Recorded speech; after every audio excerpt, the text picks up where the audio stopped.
கிறிஸ்து இயேசுவுக்குள் மிகவும் பிரியமாக அன்பாக அழைக்கப்பட்ட அன்புக்குரிய சகோதர சகோதரிகள் அனைவருக்கும் ஆண்டவராகிய இயேசு கிறிஸ்துவின் அன்பின் நாமத்தினாலும் பரமபிதாவாகிய தேவனுடைய அன்பின் நாமத்தினாலும் உங்கள் அனைவருக்கும் அன்பின் வாழ்த்துக்களையும் வணக்கங்களையும் முதலில் தெரிவித்துக் கொள்கிறோம். விசேஷமாக நமது பிதாவாகிய தேவன் நமது வாழ்நாளில் ஒரு நாளை சேர்த்து கொடுத்து இந்த நாளிலும் தேவனுடைய பெரிதான கிருபையினாலும் மேலான தயவினாலும் நாம் சகோதர சகோதரிகளாக இந்த பரிசுத்தமான ஓய்வு நாளின் காலை பொழுதில் இந்த ஆராதனை பகுதியில் நாம் சகோதர சகோதரிகளாக ஒன்றாக கூடி வந்து சர்வ நம்மள தேவனை நாம் தொழுது கொள்ளவும் அவருடைய மேலான சத்தியத்தை தியானிக்கவும் நமக்கு இரக்கம் பாராட்டி தேவன் நம் அனைவரும் எப்படியாக இந்த ஒரு வாய்ப்பில் தேவன் கூட்டு சேர்த்திருக்கிறார். ஆகவே கொடான கொடி நன்றி எழுதியுள்ள சூத்திரங்களை நம்ம கர்த்தர் இயேசு மூலமாக தேவனுக்கு எடுத்துக்கொண்டு இந்த நாளுக்கு உண்டான பாடத்துக்கு நாம் இப்பொழுது கடந்து செல்லலாம். அன்பான சகோதர சொல் அன்பான சகோதர சொல்லு, நாம் இன்றைக்கு பார்க்கக்கூடிய ஒரு பாடமானது வழக்கமாக பார்க்கக்கூடிய பாடம் போல் இருக்காது. வழக்கமாக பார்க்கக்கூடிய பாடங்கள் நம்ம என்னென்ன வகையில் பார்ப்போம்னா, நிழலும் பொருளும் மெத்தடில் படிப்போம், கேரக்டர் டெவலப்மெண்ட்டில் படிப்போம், அப்புறம் உவமைகளை குறித்து நாம் படிப்போம், தீர்க்க தரிசனங்களை படிப்போம். இப்படியாக வந்து நம்ம படிக்கக்கூடிய பாடங்கள் நமக்கு நிறைய வகையான பாடத்தை தேவன் கொடுக்குறார். இன்னைக்கு நாம யாரை பற்றி பார்க்க போறோம், நிறையா தனிநபர்களை குறித்தும் பார்த்துருக்குறோம். இன்னைக்கு நாம் பார்க்கக்கூடிய பாடம் ஒரு நபரை பற்றியது. அந்த நபர் நம்மளை சார்ந்தவர் அப்படின்னா மனிதனா அப்படின்னா மனிதன் இல்லை. பாருங்க அன்பானவர்களே, நாம் பார்க்கக்கூடிய பாடம் சர்வலோகத்தையும் படைத்த பிதாவாகிய தேவனை குறித்து. பிதாவாகிய தேவனை குறித்து நமக்கு என்ன தெரியும்? அவரை பார்த்துக்கிறோமா? அண்ட சராசரை மத்தனையத்தையும் படைத்து சர்வத்தையும் உருவாக்கி எல்லாவற்றையும் உருவேற்படுத்தி வழிநடத்தி இயக்கி கொண்டிருக்கிற அந்த அப்பேற்பட்ட தேவன் நம்ம தேவன். அவரை குறித்து நம்ம கேள்விப்பட்டிருக்கிறோம், படிச்சிருக்கிறோம், தியானிச்சிருக்கிறோம். இதெல்லாம் வந்து எந்த அளவுக்கு எவ்வளவு படிச்சுக்கிறோம், எவ்வளவு தியானிச்சுக்கிறோம்.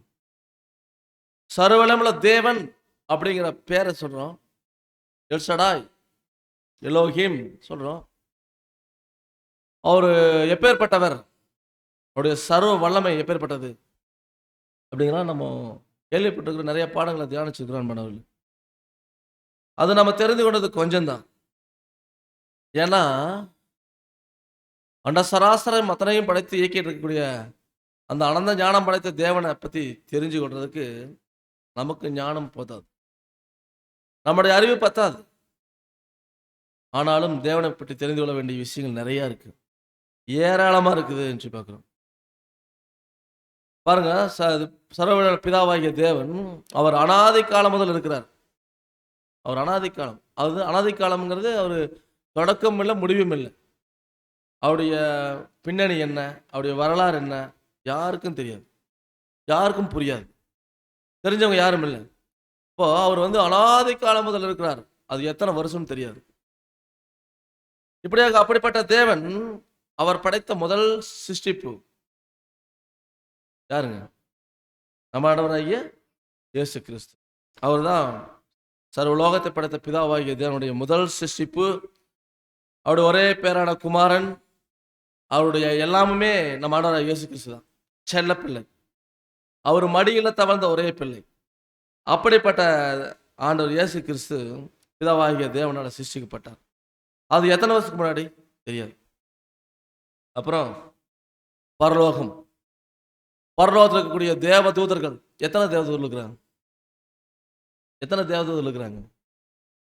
கோடான கோடி தேவதூதர்கள் இருக்கிறாங்க, எண்ணிக்கை அடங்காத தேவதூதர்கள் இருக்கிறாங்க. இப்படியாக வந்து நிறைய தேவதூதர்கள் இருக்கிறாங்க. கேருபீன்கள், சேராபீன்கள், கோடிக்கணக்கான நட்சத்திரங்கள் தண்ட சராசரத்தில் காணப்படுது. இப்படியாக கோடிக்கணக்கான நட்சத்திரங்கள் மற்றும் கோள்கள் நிறைய இருக்கு. அப்போ இப்படிப்பட்ட எல்லாவற்றையும் படைத்து எல்லாவற்றையும் வழிநடத்தி வருகிறது யாருன்னா சர்வ வல்லமையுள்ள பிதாவாகிய தேவன். அவரை குறித்து தான் நாம் இன்னைக்கு பார்க்க போறோம் அன்பான சகோதர. அப்போ பிதாவாகிய தேவனை குறித்து நம்ம தெரிஞ்சு கொள்றது நிறைய இருக்கு. நிறைய விஷயங்கள் பார்க்கணும், படிக்கணும். ஏன்னா அவர் வந்து ஆராய்ந்து அறிய முடியாதவர்னு சொல்லி பார்க்கணும். அதனால தான் ஆடு மேய்ச்சிட்டு இருந்த தாவீது, ஆடு மேய்ச்சிட்டு இருந்த மேய்ப்பன் தாவீது, அவர் அற்பமா எண்ணப்பட்டவர் தான். தன் குடும்பத்தாலேயே அற்பமா எண்ணப்பட்டவர் தான். தன் தகப்பனால் அற்பமா எண்ணப்பட்டவர் தான். ஆடு மேய்ச்சிட்டு இருந்த தாவீது பாருங்க, அந்த வனாந்தரத்தில் ஆடு மேய்ச்சிட்டு இருக்கும்போது அந்த மேய்ப்பர்கள்லாம் வனாந்தரத்தில் தங்குறத வழக்கம்.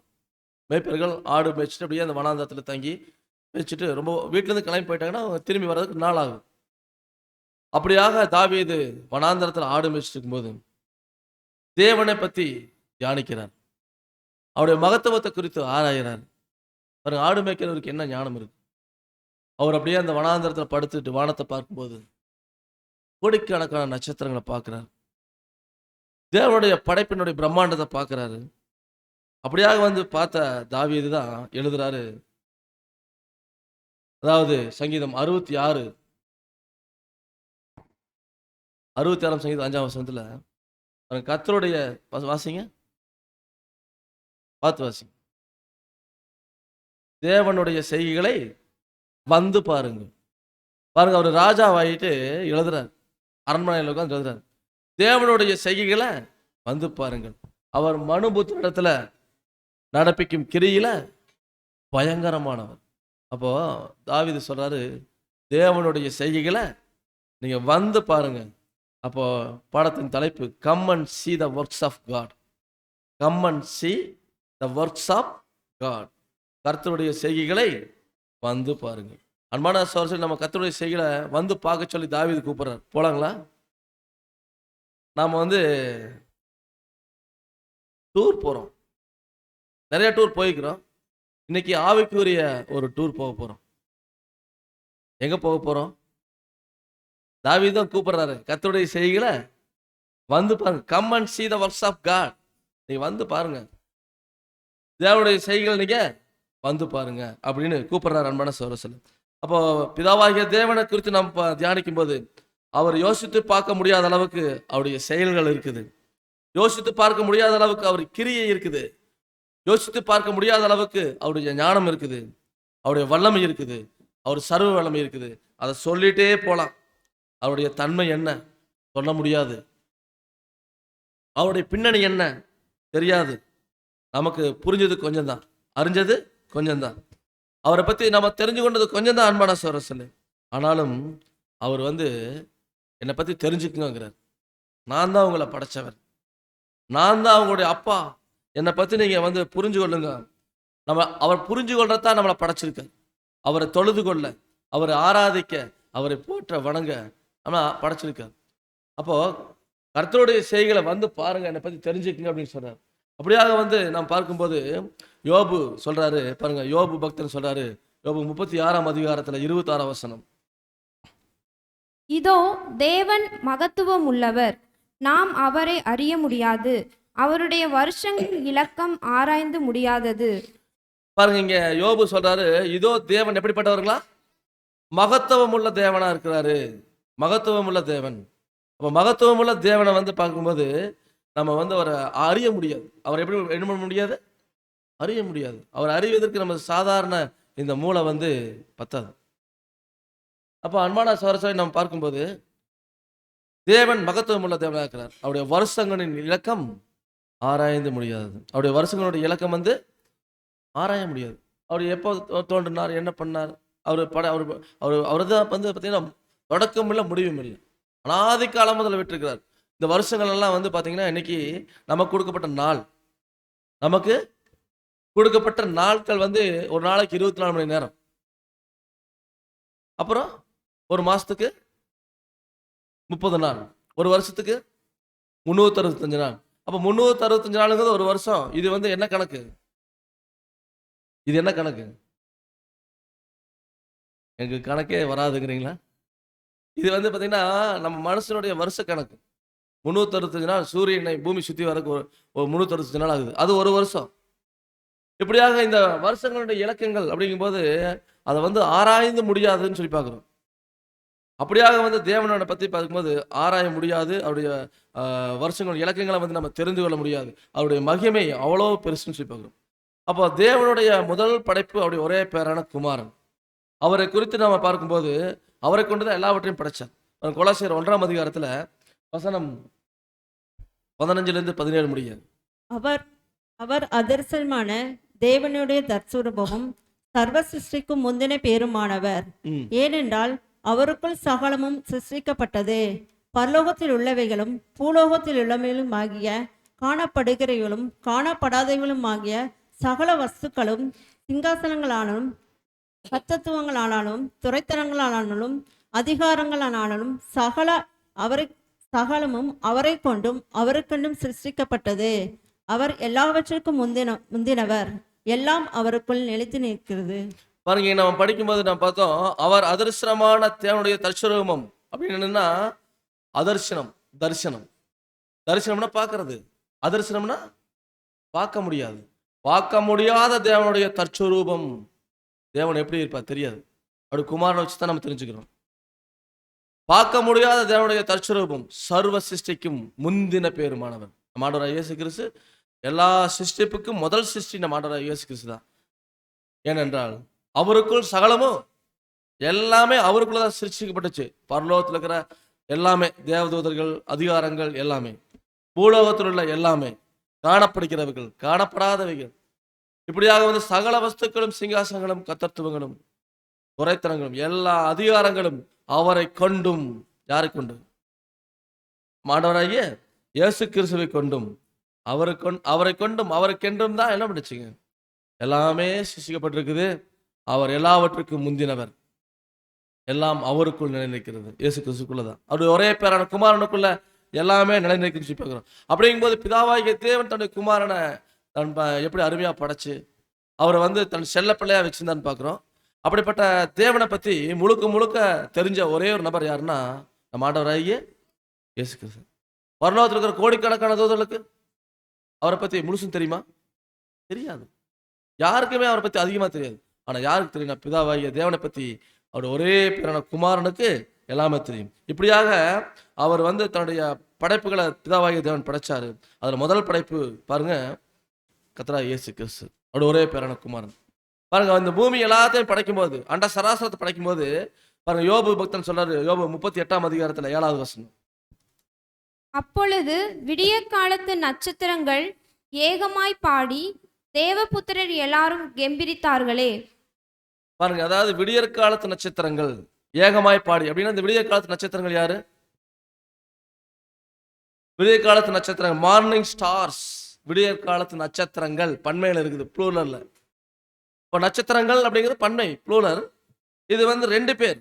யாருன்னா மார்னிங் ஸ்டார்ஸ், பிரகாசமுள்ள விடிவெளி நட்சத்திரம் நம்ம ஆண்டவராகிய இயேசு கிறிஸ்து. அவர் படைச்ச அவருடைய குமாரன் லூசிபர். இந்த விடியற் காலத்து நட்சத்திரங்கள் ஏகமாய் பாடி தேவபுத்திரர்கள் எல்லாரும் அப்படின்னா ஒட்டுமொத்த தேவதூதர்கள் எல்லாருமே பாடி கெம்பீரிச்சிருக்கிறாங்க இந்த தேவனுடைய படைப்பின் போது, எல்லாவற்றையும் படைக்கும் போது. அப்படியாக வந்து அந்த ஒரு படைப்பின் போது எவ்வளவு ஒரு சந்தோஷப்பட்டிருக்கிறாங்க. ஆண்டவர் இயேசு கிறிஸ்துவும் லூசிஃபரும் தேவதூதரும் எல்லாருமே ரொம்ப கம்பீரித்து பாடியிருக்கிறாங்க, தேவனை தூச்சிருக்கிறாங்க. அப்படியாக வந்து பாருங்க, பழைய ஏற்பாட்டு பரிசுத்தவான்கள் நம்ம படிச்சுக்கிறோம். ஒவ்வொரு நிறைய கேரக்டர் நம்ம பார்த்துக்கிறோம். அதில் வந்து ஒவ்வொருத்தரை பற்றி நமக்கு தெரியும். உதாரணமாக ஆபிரகாம், அவருடைய கேரக்டர் என்ன?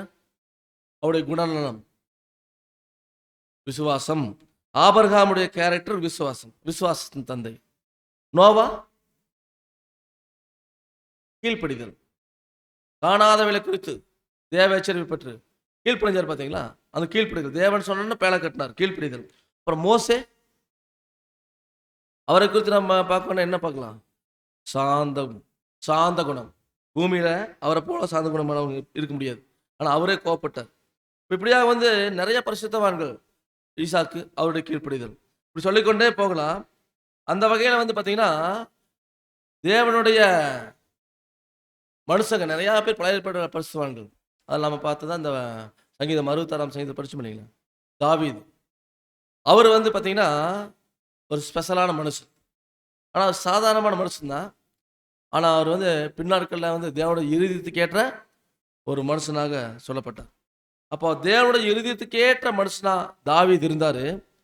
அவர் வந்து பார்க்கும்போது தேவனுடைய படைப்பு பிரம்மாண்டத்தை குறித்து, அதான் வனாந்தரத்தில் ஆடு மேய்ச்சிட்டு இருக்கும்போது பார்த்து, அதை இவ்வளோ பிரம்மாண்டமான தேவன் நம்ம தேவனாக இருக்கிறாரு அப்படின்னு சொல்லிட்டு அவர் எழுதுறாரு பாருங்க. சங்கீதத்தில் சங்கீதம் 19:1-4 முடிய அந்த ஸ்கிரீன் போட்டால் வானங்கள் தேவனுடைய மகிமையை வெளிப்படுத்துகிறது, ஆகாய விரிவு அவருடைய கரங்களின் கிரியை அறிவிக்கிறது.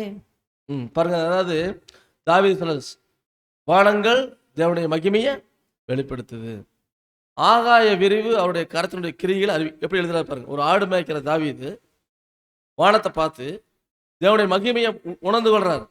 அவருடைய மகிமை இந்த வானங்கள் வெளிப்படுத்துதுங்கிறார். ஆகாய விரிவு அவருடைய கரத்தின் கிரியா இருக்குதுங்கிறார். பாருங்க, பகலுக்கு பகல் வார்த்தையை பொழியுது, இரவுக்கு இரவு அறிவை தெரிவிக்குது. பகலுக்கு பகல் வார்த்தையை பொழியுது, இரவுக்கு இரவு அறிவை நம்ம ஏற்கனவே பேசிக் கிளாஸ்ல படிச்சுக்கிறோம். ஏன்னா ஒவ்வொரு கிரகங்களும் ஒவ்வொரு நட்சத்திரங்களுக்கும் பார்த்தீங்கன்னா சத்தம் இருக்கு. பாருங்க, சாதாரண ஒரு ஃபேன் ஓடுறது சத்தம் வருது, இது சாதாரணமாக கொஞ்சம் வேகத்தில் சுத்துது. பாருங்க, இந்த கிரகங்கள் எல்லாம் என்ன வேகத்தில் சுத்துது? பல லட்சக்கணக்கான கிலோமீட்டர் வேகத்தில் சுத்துது. சுத்தும்போது அதுக்கு சத்தம் வராதா? வரும். அதான் பகலுக்கு பகல் வார்த்தைகளை பொழிகிறது, இரவுக்கு இரவு. இது வந்து தாவீது அன்னைக்கே சொல்லிட்டாரு. இன்னைக்கு தான் ஆராய்ச்சியாளர் என்ன பண்றாங்கன்னா, இந்த நட்சத்திரம் இந்த கோள் பூமியிலேருந்து இத்தனை ஒளியாண்டு தூரத்தில் இருக்குது அப்படின்னு இன்னைக்கு கண்டுபிடிக்கிறான் விஞ்ஞானி. எப்படி கண்டுபிடிக்கிறான்னா, அந்த சத்தத்தை ரிசீவ் பண்றதுக்கு ரிசீவர் வச்சுக்கிறான். இந்த கிரகங்களுடைய சத்தங்களை, நட்சத்திரங்களோட சத்தங்களை ரிசீவ் பண்றதுக்கு கருவிகள் வச்சுக்கிறான். அந்த கருவி வச்சு தான் பூமியிலிருந்து ஆல்பா செஞ்சுரி அப்படிங்கிற நட்சத்திரம் இத்தனை ஒளியாண்டு தூரத்தில் இருக்குது அப்படின்னு சொல்றான். இந்த சத்தம், ஏன்னா ஒளியினுடைய வேகம் இருக்கு, ஒளியினுடைய வேகத்தை வச்சு இது இவ்வளவு தூரத்தில் இருக்குது அப்படிங்கிறத கண்டுபிடிக்கிறான்.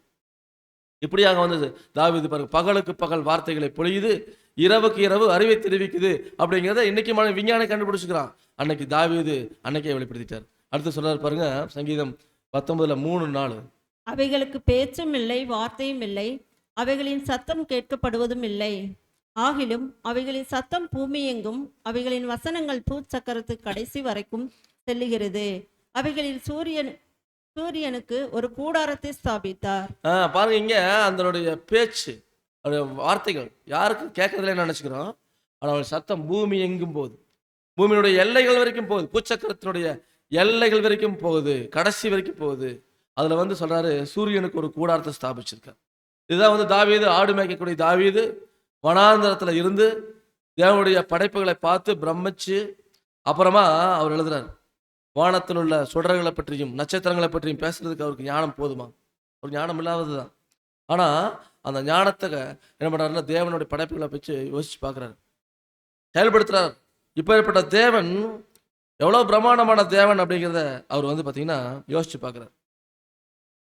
இன்னைக்கு பாருங்க, இந்த மாதிரி ஹபிள் டெலஸ்கோப் இதெல்லாம் பாருங்க, இந்த டெலஸ்கோப்பெல்லாம் வந்து எதுக்குன்னா, இதெல்லாம் வந்து பார்த்தீங்கன்னா கோள்களையும் நட்சத்திரங்களையும் ஆராயறதுக்காக படைக்கப்பட்டது, உருவாக்கப்பட்டது. இது வந்து 1990 கண்டுபிடிக்கப்பட்டுச்சுங்கிறாங்க, இந்த ஹபிள் டெலஸ்கோப். இது வந்து பார்த்தீங்கன்னா தொலைதூரத்தில் இருக்கக்கூடிய நட்சத்திரங்கள், கிரகங்கள் எல்லாம் எவ்வளோ தொலைவில் இருக்குதுங்கிறத ஆராயிறது.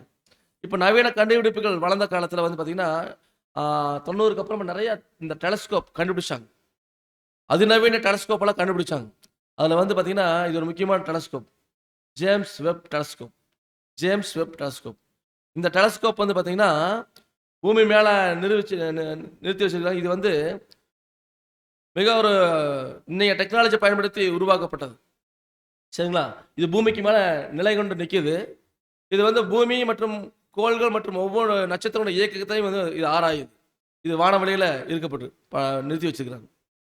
பாருங்க, இதை குறித்து பார்க்கும்போது த ஜேம்ஸ் வெப் படிங்க sister. The James Webb Space Telescope is NASA's largest and most powerful infrared space observatory, launched on December 25, 2021. 2021 December மாதம் 25 இந்த டெலஸ்கோப்பை கண்டுபிடிச்சு நிரூபிக்கிறாங்க. ஸ்பேஸில். இது வந்து பார்த்தீங்கன்னா sun 1.5 million kilometre away from the earth at the அந்த L2 அந்த லாக்ரேஞ்ச் பாயிண்ட்ல வந்து நிலைநிறுத்திக்கிறாங்க இந்த டெலஸ்கோப்பை. இந்த JVST அப்படிங்கிற இந்த ஜேம்ஸ் வெப் ஸ்பேஸ் டெலஸ்கோப்பை. இது வந்து ரொம்ப பிரயோஜனமாக இருக்குது இந்த கோள்கள் எல்லாத்தையும் ஆராயறதுக்கு. ஏன்னா அந்த கோள்கள் நட்சத்திரங்கள் ஆராயறதுக்கு ரொம்ப ரொம்ப பிரயோஜனமாக இருக்குதுன்னு சொல்லி பார்க்குறோம். பாருங்க, இந்த நட்சத்திர தொகுதிகள் பாருங்க, இன்னைக்கு நம்ம விண்வெளி டூர் போகிறோம். இதில் வந்து தேவனுடைய பிரம்மாண்டமான நட்சத்திரங்கள், அவர் படைச்ச நட்சத்திரங்கள்லாம் பாருங்க எப்படி இருக்குன்னு பாருங்க. இதெல்லாம் வந்து பார்க்கும்போது எவ்வளோ பிரம்மாண்டமாக அந்த வானவெளியில் இருக்குதுங்கிறத நம்ம பார்க்குறோம். இதெல்லாம் நட்சத்திர தொகுதிகள், அண்டம் பேரண்டம்லாம் சொல்கிறோம் சரிங்களா. அப்போ இதெல்லாம் பார்த்து தாவீது பிரமிச்சு போய் தான் ஆடு மேய்க்கிற தாவீது என்ன பண்ணுறார், தேவனுடைய தெய்வீக திட்டத்தை வந்து அங்கே வந்து எழுதுறார், சொல்கிறார். அவர் படைச்ச படைப்புடைய பிரம்மாண்டத்தை சொல்கிறார். அப்போ பாருங்க, இன்னைக்கு 7ஆம் சபையின் காலத்தில் வாழ்ந்துக்கூடிய பரிசுத்தவான்களை நமக்கு தேவன் வந்து பாருங்க இவ்வளவு ஒரு பிரம்மாண்டமான சத்தியத்தை வெளிப்படுத்திட்டு வர்றார். அவரை பற்றியும் அவருடைய தன்மையை பற்றியும் அவருடைய படைப்புகளை பற்றியும் நம்மளுக்கு சொல்லிக் கொடுத்து வர்றார். இதுக்கு முன்னாடியெல்லாம் இந்த பரிசுத்தவான்களுக்கு இப்படிப்பட்ட ஆசீர்வாதம் இருந்துச்சுன்னா அவங்களுக்கெல்லாம் அந்த பாக்கியம் இல்லை. ஆனால் நமக்கு தான் வந்து பார்த்தீங்கன்னா அப்பேற்பட்ட பாக்கியத்தை தேவன் கொடுத்துருக்காரு.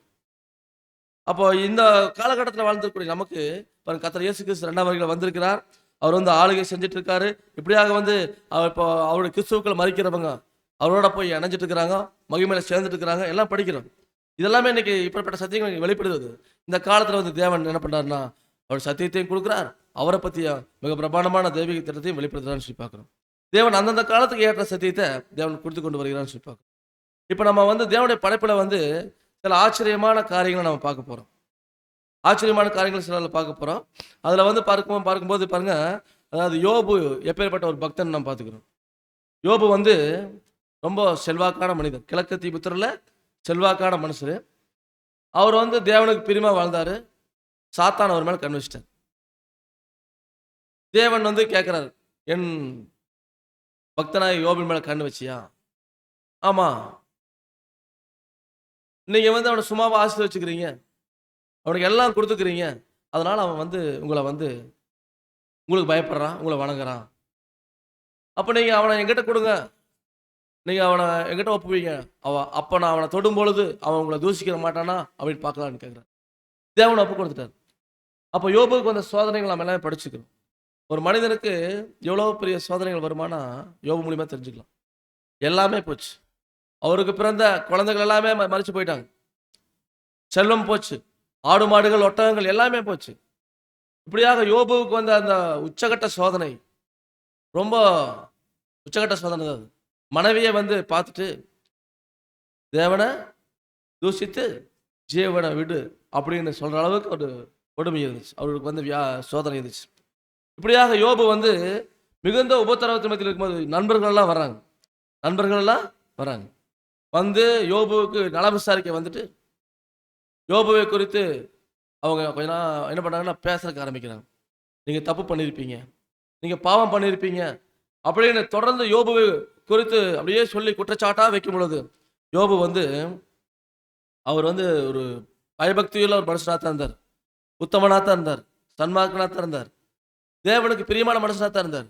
ஆனால் எந்த தப்பும் பண்ணாமல் இருந்தார். ஏன்னா தன் பிள்ளைகள் அந்த விருந்து வைக்கும்போது தேவனை ஏதாச்சும் நிந்திச்சிருப்பாங்கன்னு சொல்லி இவர் யோசித்து பிள்ளைகளுக்காக என்ன பண்ணுவார்னா அங்கே பலி செலுத்துவார். ஒருவேளை பாவம் பண்ணியிருக்கலாம், தேவனுக்கு விரோதமாக பேசியிருக்கலாம், அதனால் வந்து கோபாக்கனை வந்துடக்கூடாதுன்னு தன் பிள்ளைகளுக்காக பாவ நிவர்த்தி செஞ்சார். அப்படி ஒரு பயபக்தியுள்ள மனுஷன்தான் யோபு. அப்போ யோபுனோட வாழ்க்கையில் வந்து பார்க்கும்போது பெரிய ஒரு செல்வ செழிப்பாக இருந்த மனுஷன் பயங்கரமான சோதனையில் மாட்டிட்டார். எல்லாமே போச்சு. அப்படியாக வந்து கடைசியில் வந்து நண்பர்கள் வந்து குற்றச்சாட்டு வைக்கும் பொழுது அவர் கடைசியை பொறுத்து பார்த்தார். பாருங்க, யோபு பார்ப்பதுக்கு அவருக்கு உருவே தெரியல, உருமாறி போச்சு. அவ்வளவு கொடிய புண்கள் அவருக்கு உடம்புல வந்து பார்க்கறதுக்கு ஒரு விகாரமா இருந்தார். அப்படியாக வந்து இருந்த யோபு நண்பர்கள் சொல்ல என்ன பண்ணிட்டாருன்னா தேவன்கிட்ட வந்து பேசறதுக்கு ஆரம்பிக்கிறார். நான் மீறுதல் இல்லாத சுத்தன், நீங்க என்ன பண்றீங்க, குற்றம் பிடிக்க பாக்குறீங்க அப்படின்னு தேவன்கிட்டயே பேசுறாரு. இப்படியாக வந்து பாருங்க, ஒரு மனுஷன் நல்ல ஒரு மனுஷன் தான், தேவனுக்கு பயப்படுற மனுஷன் தான். நண்பர்களை வந்து குற்றச்சாட்டு மேல குற்றச்சாட்டு சொல்லும்போது அங்க என்னாச்சுன்னு சொல்லி பார்க்கும்போது அங்க தேவனையே தூசிக்க போயிட்டார். பாருங்க, ஒரு சகோதரன், நம்மளும் இது ஆவிக்குரிய பாடம், நம்ம சகோதரன் வந்து பலவீனத்தில் இருக்கிறார்.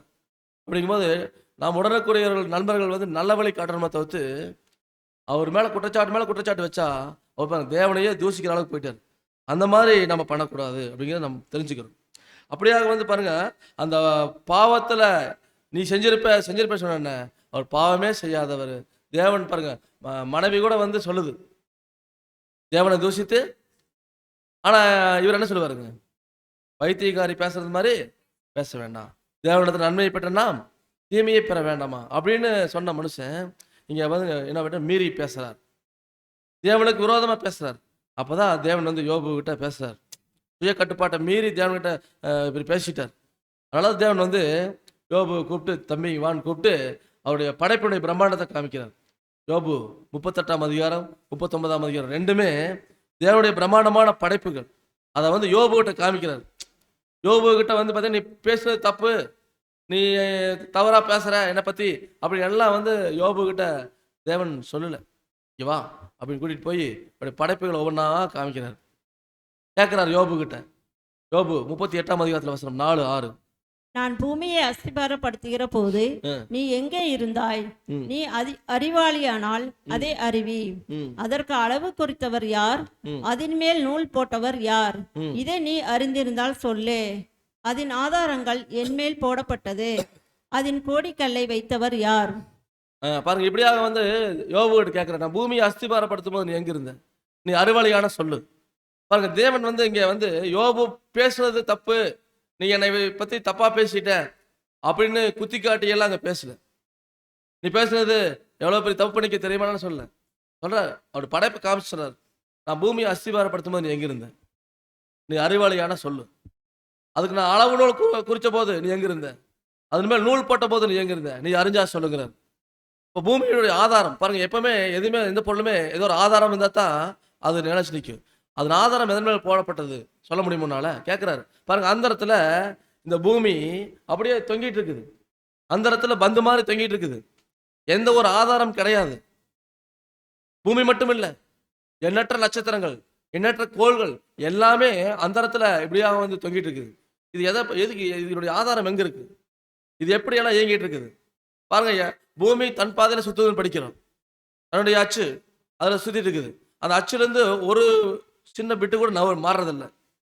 பூமி மட்டும் இல்லை, எல்லா கோள்களுமே அதனால அந்த அச்ச வட்ட பாதையில சுத்தி போயிட்டு இருக்குது. அப்படிங்கும்போது ஏதாச்சும் ஒன்று மாறுச்சுன்னா என்ன நடக்கும்னா, ஒன்றோடு ஒன்று மோதிரும். பாருங்க, ஒன்றோடு ஒன்று மோதிரும். பூமியில வந்து பூமியினுடைய நீள்வட்ட பாதை கரெக்டா போலினா இந்த இங்க பருவநிலை மாற்றங்கள் மாறி போயிடும், காலநிலைகள் எல்லாமே மாறிடும். அப்போ இந்த பூமி வந்து இப்படியாக வந்து இந்த சூரியன் சுத்தி வருது, எல்லாமே அதன் பாதையில போயிட்டு இருக்குது. எல்லாம் பாருங்க, இன்னைக்கு நம்ம போற ரோட்ல வண்டிகள் நிறைய போகுது, ஆனா நம்மளே அறியாம ஆக்சிடென்ட் ஆகுது. பாருங்க, கசகசன்னு போய் அடிச்சு விழுந்துடுறாங்க. பாருங்க, ஒரு 10-20 வண்டி போனாலே ஆக்சிடென்ட் ஆயிடுது. ஆனா இந்த கோள்கள் நட்சத்திரங்கள் எப்படி இந்த அண்டவெளியில் இருக்குது இதெல்லாம், அதாவது பார்த்தீங்கன்னா எந்த ஒரு பொருளுமே இந்த விண்வெளியில வந்து எப்படி நிலையா நிற்கிறது இல்லை. இந்த விண்வெளியில கொண்டு போய் இந்த பாட்டை கிளப்பி விட்டோம்னா அது அப்படியே போயிட்டு இருக்கு, இயங்கிட்டு தான் இருக்கும். இது வந்து பார்த்தீங்கன்னா எந்த ஒரு பொருளுமே விண்வெளியில அது அப்படியே டிராவல் பண்ணி போயிட்டே இருக்கும். அதே மாதிரி எல்லாமே டிராவல் பண்ணி போயிட்டே இருக்குது, எங்க போயிட்டு இருக்கு தெரியாது. அப்படிதான் தேவன் வந்து இந்த பூமியை அந்த இடத்துல தொங்க வச்சிருக்காரு. இப்படி அதனுடைய ஆதாரம் எது மேல போடப்பட்டிருக்குது நீ சொல்லு அப்படின்னு கேட்கிறாரு. அப்போ ஒவ்வொன்றா கேட்கிறார் தேவன். அப்படி படைப்புகள் எல்லாத்தையும் காமிச்சு தேவன்கிட்ட கேட்கிறார், நீ சொல்லு அப்படிங்கிறார். எல்லா பிரம்மாண்டத்தையும் பார்த்துட்டு, தேவனுடைய பிரம்மாண்டத்தை பார்த்துட்டு இன்னும் நிறைய பேசுவார் தேவன் யோபு கிட்ட. அப்படி படைப்புகள் எல்லாத்தையும் காமிப்பார். நட்சத்திரங்கள், நட்சத்திர தொகுதிகள் எல்லாத்தையும் காமிச்சு, பாருப்பா நீ சொல்லுப்பா அப்படின்னு கேட்பார். அப்போ தேவன் முன்னாடி தாழ்த்துறார் யோபு. யோபு என்ன பண்ணாதீங்களா? தாழ்த்திட்டார். தேவனே, நான் தப்பு பண்ணிட்டேன், கொஞ்சம் புத்தி மாதிரி பேசிட்டேன் சொல்றாரு பாருங்க. யோபு 40:3. அப்பொழுது யோபு கர்த்தருக்கு பிரதித்திரமாக, இதோ நான் நீசன், நான் உமக்கு என்ன மறு உத்தரவு சொல்லுவேன்? என் கையினால் என் வாயை பொத்திக் கொள்கிறேன். இப்ப என்ன சொல்லிட்டாருங்க? தேவனுடைய பிரமாண்டத்தை பார்த்துட்டு, இதோ நான் நீசன், நான் மீறுதல் இல்லாத சுத்தன் அப்படின்னு சொன்ன வாய் இப்ப என்னாச்சு? நான் நீசன், உமக்கு நான் என்ன மறு உத்தரவு சொல்லுவேன்? என் கையினால என் வாயை என்ன பண்றார்? நான் வாயை மூடிக்கிட்டார். என் கையினால என் வாயை பொத்திக்கொள்கிறேன் அப்படின்னு சொல்லிட்டார். அப்ப இப்படியாக வந்து யோபு தேவனுடைய பிரம்மாண்டத்தை பார்த்துட்டு தன்னை தாழ்த்திட்டார். அப்ப நம்மளை நாமளே உயர்த்தக்கூடாது. தேவ பிள்ளைகளுக்கு என்ன பாடம்னா, நம்மளை நாமளை உயர்த்ததுக்கு எதுவுமே கிடையாது. யோபு எப்படி தேவனிடத்துல சரண்டர் ஆனார், அந்த மாதிரி நம்ம ஒவ்வொருத்தரும் என்ன பண்ணணுங்க? தேவனிடத்துல சரண்டர் ஆகணும். நமது இந்த கான்சன்ட்ரேட் லைஃப்ல பலவிதமான உபத்திரவங்கள் வரும், பலவிதமான பாடுகள் வரும். நம்ம அதெல்லாம் சொல்லித்தான் நம்ம பாடம் படிச்சு வந்துக்கிறோம். நமக்கு அப்படிப்பட்ட பாடங்கள் தான் கொடுக்கப்பட்டிருக்கு. கிறிஸ்துவனுடைய வழி என்பது இடுக்கமான வழி தான். அது வழி நெருக்கமாக தான் இருக்கும். அதில் பயணிக்கிறது டஃப்பாக தான் இருக்கும். பாடுகளும் உபத்திரவங்களும் இருக்கும். அப்போ அந்த பாடுகள் உபத்திரவங்கள் மத்தியில் நம்ம பாருங்க, சோதனை மத்தியில் நம்ம டிராவல் பண்ணி போகும்போது நம்ம எப்படி போகணும்னா, நம்மளை தாழ்த்தி நம்ம ஒன்றும் இல்லைங்க நினச்சி நம்ம போகணும்னு சொல்லி பார்க்கணும். அப்போ அந்த உடன்படிக்கையின் வாழ்க்கையை நம்ம சரியாக தான் வாழ்கிறோமா அப்படிங்கிறது அடிக்கடி நம்ம வந்து சோதிச்சு பார்க்கணும். நம்ம உடன்படிக்கை வாழ்க்கைக்கு பாத்திரவான்கள் நடந்து கொள்கிறோமா அப்படின்னு சோதிச்சு பார்க்கணும். பாருங்க, யோபு யார் அடையாளப்படுத்துறாருன்னா, ஒட்டுமொத்த மனுக்குலத்தையும் யோபு அடையாளப்படுத்துறாரு. இந்த ஒட்டுமொத்த மனுக்குலத்தை அடையாளப்படுத்துறாருன்னா, அதில் நீங்கள் நானும் தான் இருக்கிறோம். நாமும் அதுலேருந்து தான் இங்கே வந்திருக்கிறோம். நாமளும் இந்த உலகத்துல தான் வாழ்ந்துருக்கிறோம். இப்போ நாமும் இந்த மனிதர்கள் தான். அப்படிங்கும்போது நம்ம யோபு தான். அப்போ நம்மளுடைய நிலைமை எப்படி இருக்கக்கூடாதுன்னா, நம்மளை நம்ம உயர்த்தக்கூடாது அப்படின்னு சொல்லி பார்க்குறோம். நம்ம உலகத்துலேருந்து பிரித்தெடுக்கப்பட்ட ஜனமாக இருக்கிறோம். அதனால் உலகத்துக்கு ஒத்த வேஷம் தெரியாமல் தேவனுக்கு பயந்து நம்ம வாழணும். ஏன்னா நாம் அவரோட படைப்பு. அதான் யோபு படிச்சு முடியுங்க. அதாவது இந்த அஸ்திபாரம் போட்டது தேவனுடைய படைப்பு, இந்த பிரம்மாண்டம் எல்லாத்தையும் வந்து பார்க்கும்போது ஒன்றுமே இல்லை. அதான் ஏசாயா சொல்கிறாரு, ஏசாயா 45:18. வானங்களை சிருஷ்டித்து பூமியையும் வெறுமையாய் இருக்க சிருஷ்டியாமல் அதை குடியிருப்புக்காக செய்து படைத்து அதை உருவேற்படுத்தின தேவனாகிய கர்த்தர் சொல்லுகிறதாவது, நானே கர்த்தர், வேறொருவர் இல்லை. பாருங்க, இங்க வந்து வானங்களை எல்லாம் படைச்சிருக்காரு. பூமியும் வெறுமையா படைக்காம இங்க பூமி குடியிருப்புக்காக, மனுஷனுடைய குடியிருப்புக்காக படைச்சு வச்சிருக்காரு. அவர் சொல்றாரு, நானே கர்த்தர், வேறொருவர் இல்லை அப்படின்னு சொல்றாரு. அப்ப தேவன் வந்து எல்லாவற்றையும் படைச்சு நடத்திட்டு வந்துட்டு இருக்கிறாரு. பாருங்க, இதுல வந்து அண்ட சராசர மத்தனையில ஒவ்வொரு கோள், பூமியில வந்து சூரிய குடும்பத்துல நிறைய கோள்கள் இருக்கு. அதுல ஒவ்வொரு கோளும் ஒவ்வொரு மாதிரி இருக்குன்னு சொல்லி பார்க்குறோம். உதாரணத்துக்கு பார்த்தீங்கன்னா, சூரியனுக்கு மிக அருகில் உள்ள கோள் வந்து புதன். அந்த புதன் கிரகத்தினுடைய வெப்பம் வந்து ரொம்ப அதிகமாக இருக்கு. அதே தூரத்தில் இருக்கக்கூடிய கிரகம் வந்து பார்த்தீங்கன்னா பாருங்க, நெப்டியூன், அதனுடைய வெப்பநிலை வேற மாதிரி இருக்கு. பக்கத்தில் இருக்கக்கூடிய புதன் கிரகத்தினுடைய வெப்பநிலை வந்து பாருங்க 400, அதாவது கிட்டத்தட்ட ஒரு 430°C மேலே இருக்கு. அது தூரத்தில் இருக்கக்கூடியது பார்த்தீங்கன்னா 180, -180க்கு போகுது. இப்படி தான் வந்து இந்த சூரிய குடும்பத்தில் ஒவ்வொரு கோளுடைய நிலைமையும் இருக்குது. அதில் வந்து பார்க்கும்போது பூமி மட்டும் என்ன சொல்கிறாங்கன்னா, இது உயிர்கோள்னு சொல்கிறாங்க. என்ன சொல்கிறாங்க? உயிர்கோள். ஏன்னா இங்கே மட்டும்தான் உயிரினம் உயிர் வாழுது. மற்ற எல்லா கிரகத்திலையும் உயிரினங்கள் உயிர் வாழ்றது இல்லை. பூமியில் உயிர் வாழ்கிற தேவையான காற்று, தண்ணீர் எல்லாம் இருக்குது. எல்லாமே போதுமான அளவு இருக்கிறனால தான் இந்த பூமியில் உயிரினங்கள் உயிர் வாழுது. ஆனால் மற்ற கிரகத்திலலாம் வந்து அப்படி இல்லை. மற்ற கிரகத்தில் வந்து பார்த்திங்கன்னா அந்த காற்றுல வந்து பார்த்திங்கன்னா பல்வேறு வகையான அந்த வாயுக்கள் இருக்குது. அதெல்லாம் சுவாசித்து உயிர் வாழ முடியாது. நாம் சுவாசிக்கிறதுக்கு ஆக்சிஜன் தான் தேவை. அப்போ அது பூமியில தான் இருக்குது, மற்ற கோளில் கிடையாது. பாருங்கள், இப்படியாக பூமியில் வந்து பார்க்கும்போது நிறையா தேவன் பூமி மனுஷன் வாழ்கிற கேட்ட சூழ்நிலை உருவாக்கி வச்சிருக்காருன்னு சொல்லி பார்க்குறோம். பாருங்கள், இது என்ன சொல்கிறோன்னா சூரிய குடும்பம்னு சொல்கிறோம். இது என்ன சொல்கிறோம்? சூரிய குடும்பம். இந்த சூரிய குடும்பத்தில் பூமி மண். இந்த சூரிய குடும்பத்துக்கு யார் ஹெட்டுனா சூரியன். இதுதான் வந்து நம்ம சூரிய குடும்பத்துக்கு இது ஹெட்டு. இதுலேருந்து தான் பூமியெல்லாம் பிரிஞ்சு வந்திருக்குன்னு சொல்லி பார்க்குறோம். ஏன்னா நம்ம ஏற்கனவே நம்ம படிச்சிருக்கிறோம் ஒரு பிக் பேங் தியரி. பெருவெடிப்பினால இந்த சூரியன்லேருந்து பிரிந்து வந்த வாயு வளையங்கள் தான் என்னாச்சுன்னா, சூரியனே ஒரு வாயுக்கோளம் தான். இது முழுக்க முழுக்க வெப்பம் இருக்கிறதுனால இது வாயுக்கோளமாக இருக்குன்னு சொல்லி பார்க்குறோம். ஏன்னா 100°C வந்து தண்ணி வந்து ஆவியாகும். ஆனால் இந்த சூரியனுடைய மேற்பரப்பு வெப்பநிலை 6000°C. அப்படிங்கும்போது இது வந்து எவ்வளோ ஒரு வெப்பம் மிகுந்த கோளாக இருக்குது. ஹைட்ரஜனும் ஹீலியமும் இடைப்படாமல் வினைபுரிவதனால இந்த வெப்பம் வெளிப்படுது. அப்போ இப்படியாக வந்து இந்த சூரியன் வந்து ஒரு வெப்பக்கோள், இது வாயு கோளம். இதுலேருந்து பிரிஞ்சு வந்த வாயு வளையம் தான் இந்த 9 கோள்கள்னு சொல்லி பார்க்குறோம். அதான் நான் பார்க்கும்போது சங்கீதம் 19:4 இதுவும் தாவீது எழுதுறாரு. ஆகிலும் அவைகளின் சத்தம் பூமி எங்கும், அவைகளின் வசனங்கள் பூச்சக்கரத்து கடைசி வரைக்கும் செல்லுகிறது. அவைகளில் சூரியனுக்கு ஒரு கூடாரத்தை ஸ்தாபித்தார். பாருங்க, அவைகளில் சூரியனுக்கு ஒரு கூடாரத்தை ஸ்தாபிச்சிருக்கார். பாருங்க, சூரிய குடும்பம் அப்படின்னு இன்னைக்கு கண்டுபிடிச்சுக்கிறான் மனுஷன். ஆனா அன்னைக்கு தாவீது என்ன பண்ணிட்டாருங்க, சூரியனுக்கு ஒரு கூடாரம் இருக்குது, அதுக்கு ஒரு குடும்பம் இருக்குது அப்படின்னு அங்க சொல்லி சொல்லி தாவீது அன்னைக்கே சொல்லியிருக்காரு. அவைகளில் சூரியனுக்கு ஒரு கூடாரத்தை ஸ்தாபித்தார். இன் தம் hath he set the tabernacle for the sun. tabernacle பழைய ஏற்பாட்டில் tabernacle குறித்து படிச்சுமா இல்லைங்களா? ஆசரிப்பு கூடாரம் படிச்சுக்கிறோம் பாருங்க. அது வந்து நம்ம தமிழ் மொழிபெயர்ப்பில் கூடாரம்னு போட்டிருக்குது. இது வந்து பார்க்கும்போது இந்த ஏஎஸ்வி மற்றும் ஏகேஜேவி டிரான்ஸ்லேஷன் வந்து பார்த்தீங்கன்னா டேபர்நாக்கிள் போட்டுருப்போம். டேபர்நாக்கிள் அப்படின்னா அது ஒரு ஆசிரியப்பு கூடாமல் இதுக்கு ஒரு கூடாரம் அப்படின்னு சொல்லி பார்க்குறோம். பழைய ஏற்பாட்டின் காலத்தில் இஸ்ரேல் ஜனங்க அந்த ஜனங்களை வழிநடத்துறதுக்கு தேவன் ஆசிரியப்பு கூடாரத்தில் என்ன பண்ணார், இருந்து அவர்களுக்கு தேவன் ஆலோசனை கொடுத்தார். தேவன் பேசினார், தொடர்பு கொண்டார் இஸ்ரேல் ஜனங்களை. அப்போ அது ஒரு கருவியாக தேவனுடைய ஆலயமாக அந்த ஆசிரியப்பு கூடாரம் இருந்துச்சு. அப்போ இந்த ஒரு ஆசிரியப்பு கூடாரம் வந்து தேவன் வந்து இஸ்ரேல் ஜனங்களுக்காக ஏற்படுத்தினது. அங்கிருந்து தேவன் பேசினார். அது போல இந்த சூரிய குடும்பம், சூரியனுக்கு ஒரு குடும்பம் இருக்குது. அந்த குடும்பத்தில் வந்து பார்த்தீங்கன்னா சூரியன் தான் ஹெட்டு. நம்ம பாருங்க, சூரிய உதயம் நமக்கு பார்க்குறோம். ஏன்னா சூரியன் தான் ரொம்ப ரொம்ப முக்கியம். ஏன்னு சொல்லி பார்க்கும்போது அது ரொம்ப ரொம்ப இம்பார்ட்டன்ட்.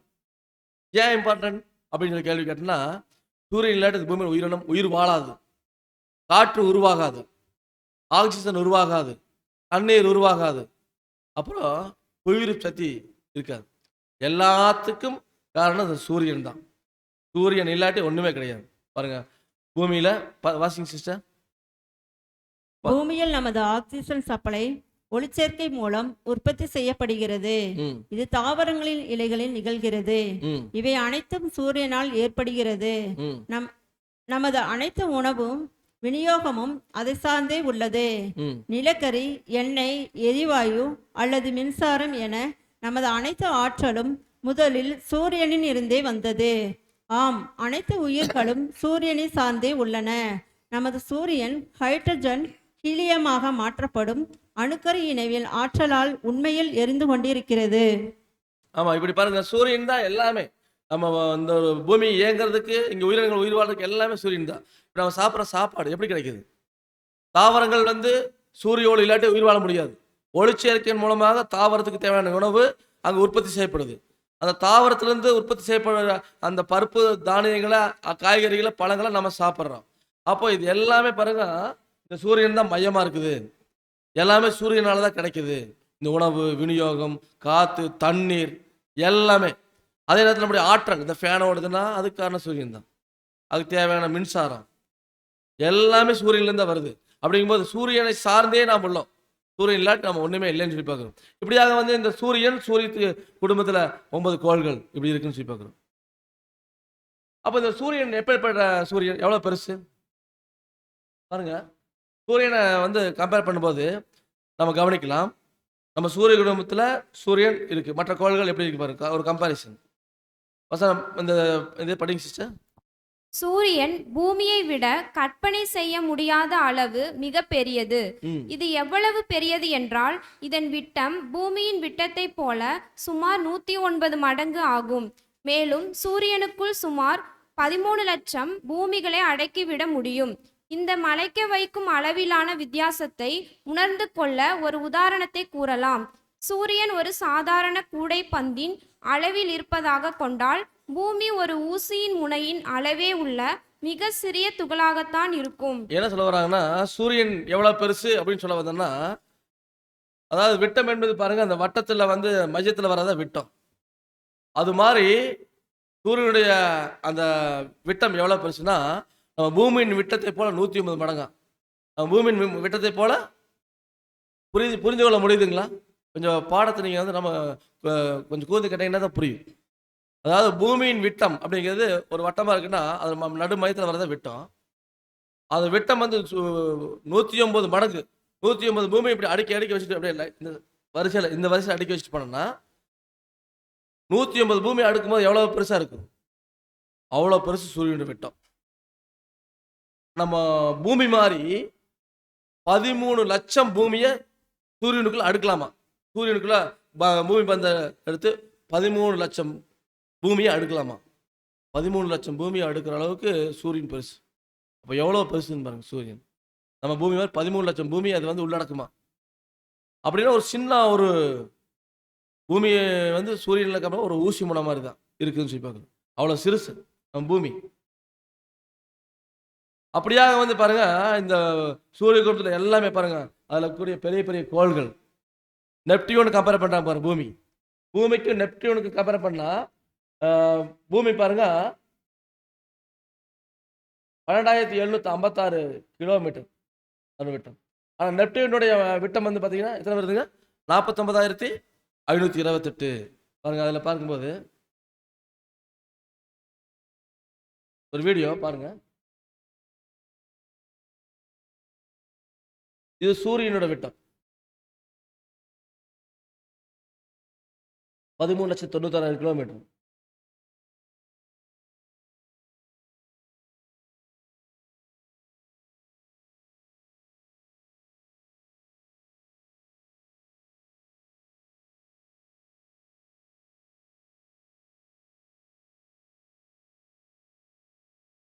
நம்ம பூமி மாதிரி ஒரு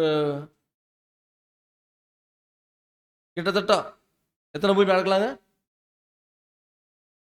13 லட்சம் பூமி உள்ளடக்கலாம். எப்படியாக வந்து சூரியன் அவ்வளோ பெருசாக இருக்குதுன்னு சொல்லி பார்க்குறோம். 13 லட்சம் பூமி உள்ளடக்கக்கூடிய அளவுக்கு பெருசாக இருக்குது. அவ்வளோ பெருசு பொறுத்து பார்க்க முடியாது அப்படின்னு சொல்லி பார்க்குறோம். அப்போ இந்த பூமி எவ்வளோ பிரம்மாண்டமாக படைக்கப்பட்டிருக்குது. அடுத்து பார்க்கும்போது இந்த நட்சத்திரங்கள் குறித்து நம்ம என்ன பார்க்க போகிறோம்? நட்சத்திரங்கள். எத்தனை நட்சத்திரங்கள் இருக்குது வானத்தில்? கோடிக்கணக்கான நட்சத்திரங்கள் இருக்குது. அதில் நான் பார்க்கும்போது யோபு சொல்றாரு பாருங்க. யோபு 38:31. அருமின் நட்சத்திரத்தின் சுகீர்த சம்மத்தத்தை நீ இணைக்க கூடுமோ, அல்லது மிருக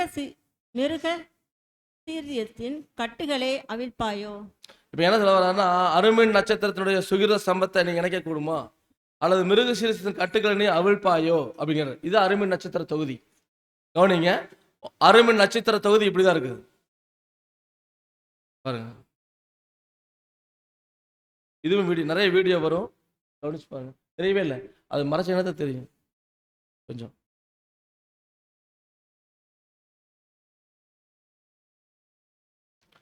தஞ்சை மறைச்சு தஞ்சை.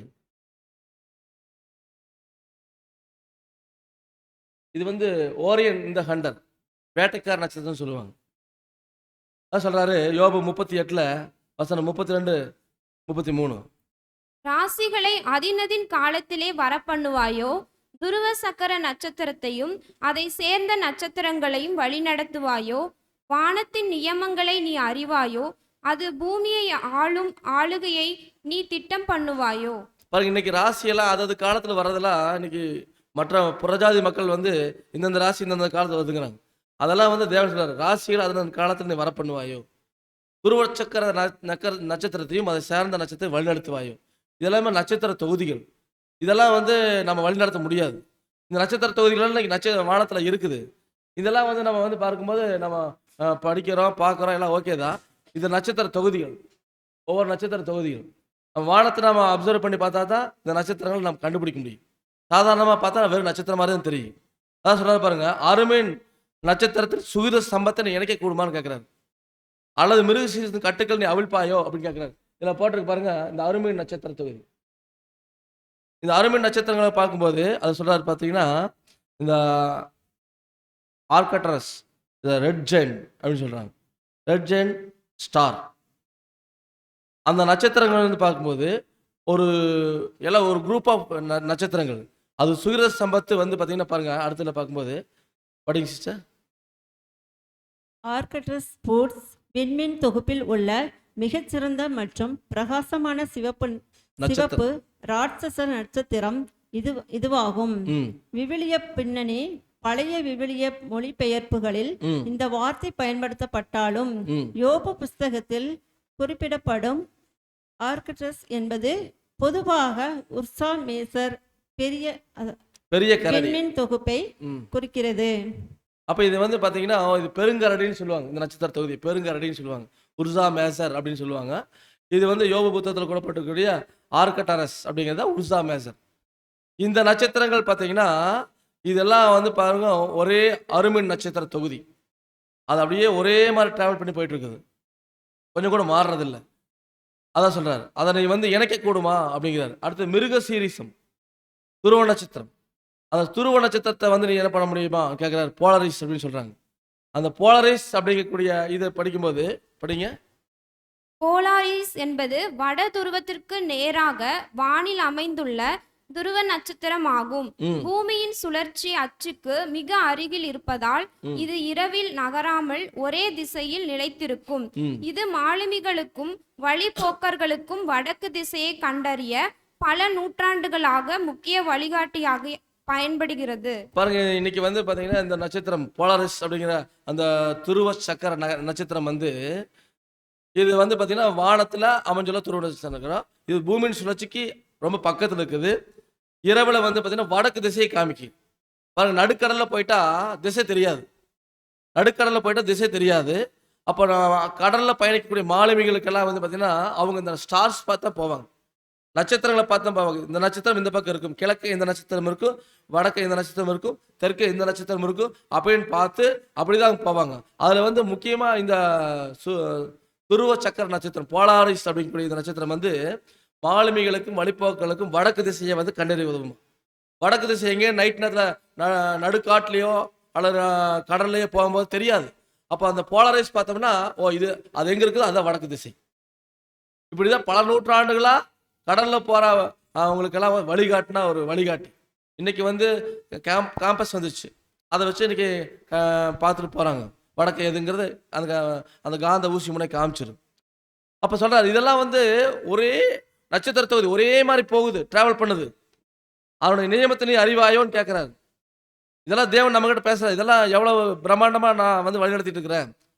அது பூமியை ஆளும் ஆளுகினை திட்டம் பண்ணுவாயோ அப்படிங்கிறாரு. அப்போ நட்சத்திரங்கள் பாருங்க, நம்ம பார்க்குற இந்த நம்ம கண்ணுக்கு தெரிகிற ஒரு பெரிய மொட்டை மாடி மேலே ஏறி நின்று நம்ம வானத்தை அண்ணாந்து பார்க்கும்போது இந்த கடைசியிலேருந்து அந்த கடைசி வரைக்கும், அந்த கடைசியிலேருந்து அந்த கடைசி வரைக்கும் நிறைய நட்சத்திரங்கள் தெரியுது. எண்ணற்ற நட்சத்திரங்கள் தெரியுது, லட்சக்கணக்கில் தெரியுது. இதெல்லாம் வந்து அண்டம்னு சொல்கிறோம். அதில் இருக்கிற நட்சத்திர தொகுதிகள் எவ்வளோ பெரிய பிரம்மாண்டமான அந்த பேரண்டத்தில் இது வந்து பார்த்தீங்கன்னா நம்ம புரிஞ்சுக்கிறோம். இந்த பேரண்டம் என்பது விரிவடைஞ்சிட்டே போயிட்டு இருக்குது. இது வந்து விரிவடைஞ்சிட்டே போயிட்டு இருக்குது. இது வந்து பார்த்தீங்கன்னா தொடர்ந்து விரிவாயிட்டே இருக்குதாமா. விஞ்ஞானிகளே என்ன பண்ணுறாங்கன்னா இது தொடர்ந்து விரிவடைஞ்சிட்டே போகுங்கிறாங்க. நம்ம பார்க்குற அந்த நட்சத்திரங்கள் வந்து அண்டம் அப்படிங்கிற பகுதியில் அடங்குது, அவ்வளோதான். ஒவ்வொரு நட்சத்திரத்துக்கும் பாருங்க எத்தனை நட்சத்திரம் இருக்குது. இந்த நட்சத்திரத்துக்கெல்லாம் தேவன் வந்து என்ன பண்ணுறாங்களாமா பேர் வச்சு கூப்பிட்றாரு. பாருங்க, சங்கீதம் 147:4. அவர் நட்சத்திரங்களின் இலக்கத்தை எண்ணி அவைகளுக்கெல்லாம் பேரிட்டு அழைக்கிறார். பாருங்க, நட்சத்திரத்தினுடைய இலக்கத்தை எல்லாம் தேவன் எண்ணி வச்சிருக்காரு. எத்தனை நட்சத்திரம் இருக்கு? நாம வானத்துல நம்ம பார்க்குற நட்சத்திரத்தை எண்ண முடியுமா? நீங்க நைட் நம்ம எல்லாம் மாடியில் போய் உட்கார்ந்து எத்தனை நட்சத்திரம் எண்ணி கரெக்டாக எண்ண முடியுமா? முடியாது. ஏன்னா அது அவ்வளோ எண்ணற்ற நட்சத்திரம் இருக்குது. ஆனால் தேவன் பாருங்க எல்லா நட்சத்திரத்தையும் என்ன பண்ணியிருக்காரு? எண்ணி வச்சிருக்காரு. அதுக்கெல்லாம் பேர் வச்சிருக்காரு. இன்னைக்கு நம்ம ஆளுங்களும் பேர் வைக்கிறாங்க. நட்சத்திரம் ஒவ்வொரு நட்சத்திரத்துக்கு நம்ம விஞ்ஞானிகள் வந்து பேர் வைக்கிறாங்க. ஒரு நட்சத்திரம் புதுசாக கண்டுபிடிச்சாலும் ஒரு பேர் வச்சிடறாங்க. இன்னும் கண்டுபிடிக்காத நட்சத்திரம் நிறைய இருக்குது. ஆனா தேவன் எல்லா நட்சத்திரத்துக்கும் பேர் வச்சிருக்கார், பேரிட்டு அழைக்கிறார். அண்ட சராசரத்துல எத்தனை நட்சத்திரங்கள் கோடிக்கணக்கில் இருக்குது. நாம பார்க்குற அந்த அண்டத்திலேயே கோடிக்கணக்கான நட்சத்திரங்கள் இருக்குது. பாருங்க, இதெல்லாம் நட்சத்திர தொகுதி. இந்த நட்சத்திரத்துக்கெல்லாம் தேவன் வந்து பேர் வச்சு அழைக்கிறாராம். நட்சத்திரத்துக்கெல்லாம் தினம் பண்ற தேவன் பேர் வச்சு அழைக்கிறார். இப்போ நட்சத்திரத்துக்கு ஒப்பிட்டு தேவன் நம்ம ஒரு சத்தியம் சொல்றாரு. என்ன சத்தியம் சொல்றாரு? 1 கொரிந்தியர் 15:41 41. சூரியனுடைய மகிமையும் வேறே, சந்திரனுடைய மகிமையும் வேறே, நட்சத்திரங்களுடைய மகிமையும் வேறே, மகிமையிலே நட்சத்திரத்துக்கு நட்சத்திரம் விசேஷித்திருக்கிறது. பாருங்க, இங்க என்ன சொல்றாருன்னா தேவன், அதாவது அப்போஸ்தலன் பவுல் மூலம் பேசுறார். சூரியனுடைய மகிமையும் வேற, சந்திரனுடைய மகிமையும் வேற, நட்சத்திரங்களுடைய மகிமையும் வேற. மகிமையில நட்சத்திரத்துக்கு நட்சத்திரம் விசேஷித்திருக்குது. அப்ப தேவன் வந்து பாருங்க நட்சத்திரங்கள் எல்லாம் படைக்கும்போது ஒவ்வொன்றுக்கும் ஒவ்வொரு மகிமையை கொடுத்திருக்கிறார். ஒவ்வொன்றுக்கும் ஒவ்வொரு மகிமை. எப்படி ஒவ்வொன்றுக்கும் ஒவ்வொரு மகிமை? பாருங்க, இது பாருங்க நட்சத்திரங்கள், வானத்தில் இருக்கக்கூடிய நட்சத்திரங்கள். இதில் நமக்கு என்ன தெரியுது? ஒரு சில நட்சத்திரங்கள் வந்து ப்ளூ கலர்ல தெரியுது, ஒரு சில நட்சத்திரங்கள் வந்து சிவப்பு கலர்ல தெரியுது. பாருங்க, சூரியன் வந்து அதனுடைய மகிமை வேற, நிலாவுடைய மகிமை வேற, பூமியோட மகிமை வேற. நட்சத்திரங்கள் ஒவ்வொன்றுக்கும் மகிமையில வித்தியாசம் இருக்குது அப்படின்னு சொல்ல வர்றாரு. ஒவ்வொரு நட்சத்திரத்துக்கும் வித்தியாசம் இருக்குது அப்படின்னு சொல்றாரு. அப்ப இப்படியாக வந்து இந்த சிவப்பு கலர்ல தெரியுது பாத்தீங்களா, அந்த நட்சத்திரம்லாம் என்ன ஆயிடுச்சாமா, அது வந்து காலாவதி ஆயிடுச்சு. காலாவதி ஆயிடுச்சுன்னா அதுல இருக்கக்கூடிய எரிபொருள் எல்லாம் எரிஞ்சு முடிஞ்சிருச்சு. அது கொஞ்ச நாள் என்ன ஆக போகுதுன்னா இல்லாம போயிடும். இந்த சிவப்பு கலர் தெரியுது, கொஞ்ச நாள் அது இல்லாம போயிடும். அப்படிதான் நிறைய நட்சத்திரங்கள் வந்து அது வந்து இல்லாம போயிடுச்சு. ஆனா அதனுடைய வெளிச்சம் நமக்கு தெரிஞ்சிட்டு இருக்குது. அதனால அவ்வளவு தூரத்துல இருக்குது. அங்கிருந்து சூரியன் கிட்ட இருந்து வெளிச்சம் நம்ம பூமி வந்து அடையிறதுக்கு 8 நிமிஷம் ஆகுது. சூரியன் கிட்ட இருந்து நம்ம பூமிக்கு வெளிச்சம் வர்றதுக்கு 8 நிமிஷம் ஆகுது. அந்த மாதிரி ஒவ்வொரு நட்சத்திரங்கள் அதனுடைய வெளிச்சங்கள் நம்ம பூமி வந்து அடைகிறதுக்கு பல ஆயிரக்கணக்கான வருஷம் ஆகுது. அப்போ நட்சத்திரம் இறந்துருச்சு அப்படின்னா அதனோட அது வந்து காலாவதி ஆயிடுச்சுன்னா அந்த வெளிச்சம் வந்து நமக்கு மறைகிறதுக்கு 1000 வருஷத்துக்கு மேல ஆகும், 10,000 வருஷத்துக்கு மேல ஆகும். அப்போ அதெல்லாம் நம்ம யோசிச்சு பார்த்தா நம்ம மூளைக்கு அது எப்படிங்க அப்படின்னு யோசிச்சுன்னா அது புரியாது. அந்த அளவுக்கு வந்து அது தேவனுடைய படைப்புகள் இருக்குன்னு பார்க்குறோம். இதில் வந்து இந்த ப்ளூ கலரில் இருக்கக்கூடிய நட்சத்திரங்கள் பிரகாசமான நட்சத்திரங்கள்னு அர்த்தம். அது வந்து இன்னும் இளமையாக இருக்குன்னு அர்த்தம். அது இன்னும் பல கோடிக்கணக்கான வருஷம் போகுன்னு அர்த்தம். இந்த சிவப்பு கலரில் தெரியுது எல்லாமே முடிஞ்சிச்சு, அவனோட ஆயுசு முடிஞ்சிச்சுன்னு அர்த்தம். அதான் சொல்றாரு, சூரியனுடைய மகிமையும் வேற, சந்திரனுடைய மகிமையும் வேற, அதே மாதிரி நட்சத்திரங்களுடைய மகிமையும் வேற. மகிமையில நட்சத்திரத்துக்கு நட்சத்திரம் விசேஷித்திருக்கிறது அப்படின்னு சொல்லிட்டு என்ன சொல்ல வர்றாருன்னு அடுத்த வசனம்ல, அதாவது அது போல இங்கே திருச்சபையின் பிள்ளைகள், இந்த அழைப்புகளை வந்தக்கூடிய தேவ பிள்ளைகள் நம்ம ஒவ்வொருத்தருக்கும் நம்ம மகிமையில சேரும்போது, மகிமையில நம்ம சேரும்போது கர்த்தரோட போய், ஏன்னா கர்த்தர் இயேசு கிறிஸ்து 2ஆம் வருகையில வந்து இருக்கக்கூடிய இந்த காலத்துல கிறிஸ்துவுக்குள் மரித்தவர்கள் முதலாவது எழுந்திருந்து போய் மகிமையில போய் சேர்ந்துட்டாங்க. இப்போ பின்பு உயிரோடக்கூடிய நாமும் என்ன பண்ணோம்னா, நாமும் இப்போ இந்த பூமியில நம்முடைய கோர்ஸ் முடிச்சோன்னா ஆண்டரோட போய் சேர்ந்துடலாம், மகிமையில சேர்ந்துடலாம். இப்போ மகிமையில வந்து நட்சத்திரம் நிறைய வித்தியாசம் இருக்குது. எப்படி வித்தியாசம் பாருங்க, இங்க வந்து சொல்லும்போது வித்தியாசம் இருக்கு. அப்போஸ்தலனாகிய பவுல், பேதுரு, யோவான் இவங்க எல்லாமே திருச்சபையில் வர்றாங்க. அவங்க எல்லாமே திருச்சபையில் வர்றாங்க. இப்போ மகிமையில நட்சத்திர வித்தியாசம் இருக்கும்போது அவங்க பல அப்போஸ்தலர்கள் மகிமை வேற, அதுக்கப்புறம் வந்து பரிசுத்தவான்களோட மகிமை வேற, நமது 7ஆம் தூதனுடைய மகிமை வேற, நம்முடைய மகிமை வேற. அப்படிங்கும்போது நாமளும் 1,40,000 ஒருத்தரா ஒரு வேளை நம்ம வந்து செலக்ட் ஆகிட்டுன்னு வச்சுக்கோங்களேன், அங்கே போய் கிறிஸ்துவோட மகிமையில சேரும்போது அப்போஸ்தலனாகிய பவுல், பேதுரு எல்லாம் இருக்குப்பாங்க. அங்கே போயிட்டு நாமளும் திருச்சபை தான் அப்படின்னு அவங்களுக்கு ஈக்குவலாக இருக்க முடியுமா? மகிமையில நட்சத்திரத்துக்கு நட்சத்திரம் வித்தியாசம் இருக்குது. மூத்த சகோதரர் ரசல்பருக்கு ஈக்குவலாக நம்மளும் போய் உட்கார முடியுமா? முடியாது. அப்போ மகிமையில நட்சத்திரத்துக்கு வித்தியாசம் இருக்குது. அதான் சொல்ல வர்றாரு நமக்கு இங்கே. அப்போ தேவன் அவங்கவுங்க அவங்க வேலையை கொடுத்துருக்காரு. நம்மளோட ஓட்டத்தை நம்ம இந்த பூமியில் ஓடுறோம். நம்ம தேவன் கொடுத்த ஊழியத்தை செய்கிறோம். தொடர்ந்து மகிமையில் போய் சேர்றோம். அங்கே போகும்பொழுது அங்கே அந்த வித்தியாசங்கள் இருக்குங்க. 1,44,000 பேரில் தலை கர்த்தராகிய இயேசு கிறிஸ்து 1,44,000 + 1 அவருடைய மகிமை வேற, அப்போஸ்தலரோட மகிமை வேற, அப்புறம் மூத்த சகோதரரோட மகிமை வேற அப்படின்னு சொல்லி பார்க்குறோம். அப்போ இங்கே நம்ம பார்க்கும்போது இந்த ஆர்டரில் பாருறோம். இந்த வசனம் நமக்கு என்ன சொல்லுதுன்னா, தேவன், கிறிஸ்து, அப்போஸ்தலர்கள், நாம தான் அப்போஸ்தலர் தான். அவங்க மகிமைக்கு நம்ம மகிமைக்கும் ஒப்பிட முடியாது அப்படின்னு சொல்லி பார்க்குறோம். அதான் சொல்ல வர்றாரு தேவன். அப்போ நம்ம அவங்களோட போட்டி போட முடியாது அப்படிங்கிற நம்ம தெரிஞ்சுக்கிறோம். அப்போ இந்த ஓட்டத்தில் நமக்கு என்ன நியமிச்சுக்கிறோம் அதை நம்ம தொடர்ந்து ஓடி அந்த மகிமையில போய் சேரணும் அப்படிங்கிறத நம்ம பார்க்குறோம். அப்போ தேவனுடைய படைப்புகளை நம்ம வந்து தேவன் நம்மகிட்ட காமிக்கிறாரு பாருங்க. இதில் வந்து ஒவ்வொன்றா நம்ம பார்க்க போகிறோம். இதில் வந்து முக்கியமாக பார்க்கும்போது ஹவு ஸ்டார்ட் ஃபார்மேஷன் நெபுலாங்கிற ஒரு விஷயத்தை பார்க்க போகிறோம். வானத்தில் இருக்கிறத நம்ம பார்க்க போகிறோம். அதில் வந்து இந்த பேரண்டத்தில் நெபுலாங்கிற ஒரு நட்சத்திர தொகுதி இருக்குது. அது என்னன்னு சொல்லி பார்க்கும்போது பாருங்க, படிங்க சிஸ்டர். நெபுலா என்பது விண்மீன்களுக்கு இடையேயான வெளியில் காணப்படும் தூசி மற்றும் வாயுக்களால், அதாவது முக்கியமாக ஹைட்ரஜன் மற்றும் ஹீலியம் ஆன ஒரு மாபெரும் ஒளிரும் மேகமாகும். பெரும்பாலும் புதிய நட்சத்திரங்களின் பிறப்பிடமாகவோ அல்லது மறிக்கும் நட்சத்திரங்களின் ஒளிரும் எச்சங்களாகவோ விளங்கும். இவை பிரபஞ்சத்திலேயே மிகவும் கண்கவர் மற்றும் ஆற்றல் மிக்க கட்டமைப்புகளில் சிலவாகும். அந்த நெபுலா இப்படிதான் இருக்கு. இந்த வீடியோ பார்த்தீங்கன்னு தெரியும். இப்படிதான் இருக்கு நெபுலா.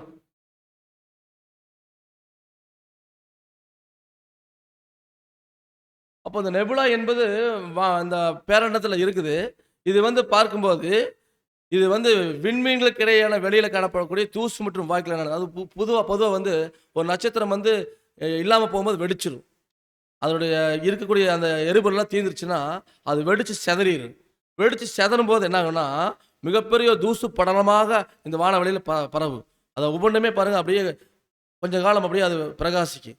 அப்படி இருக்கிறது அந்த நெபுலா. அப்புறம் புதிய நட்சத்திரங்கள் உருவாகும் அதிலிருந்து. அதான் சொல்றாரு, பெரும்பாலும் புதிய நட்சத்திரங்கள் பிறப்பிடமாகவோ அல்லது மறுக்கும் நட்சத்திரங்கள் ஒளிரும் எச்சங்களாகவோ விளங்கும் இவை பிரபஞ்சத்திலேயே மிகவும் கண்கவர் ஆற்றல் மிக்க கட்டமைப்பில் ஒன்று அப்படிங்கிறாரு. புரிஞ்சுங்களா? பாருங்க, இதில் வீடியோ பார்த்துன்னு தெரியும்.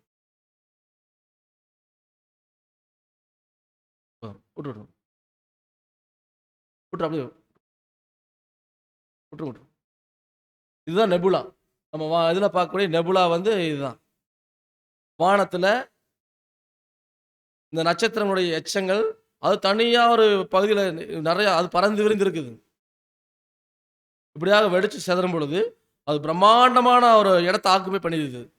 ஆக்குப்பை பண்ணி அது அப்படியே அந்த தூசுக்களாகவும் படலங்களாகவும் அப்படியே செதறி இருக்குதுன்னு சொல்லி பார்க்குறோம். இது வந்து மில்கி வே, பால்வெளி அண்டம். அடுத்தது நெபுலாக்கு அடுத்தது பால்வெளி அண்டம்னு இருக்குது. இந்த பால்வெளி அண்டம் வந்து இப்படிதான் இருக்கு, சுருள் போன்ற வடிவத்தில் தான் இருக்கு. சுருள் போன்ற வடிவத்தில் இருக்கும்.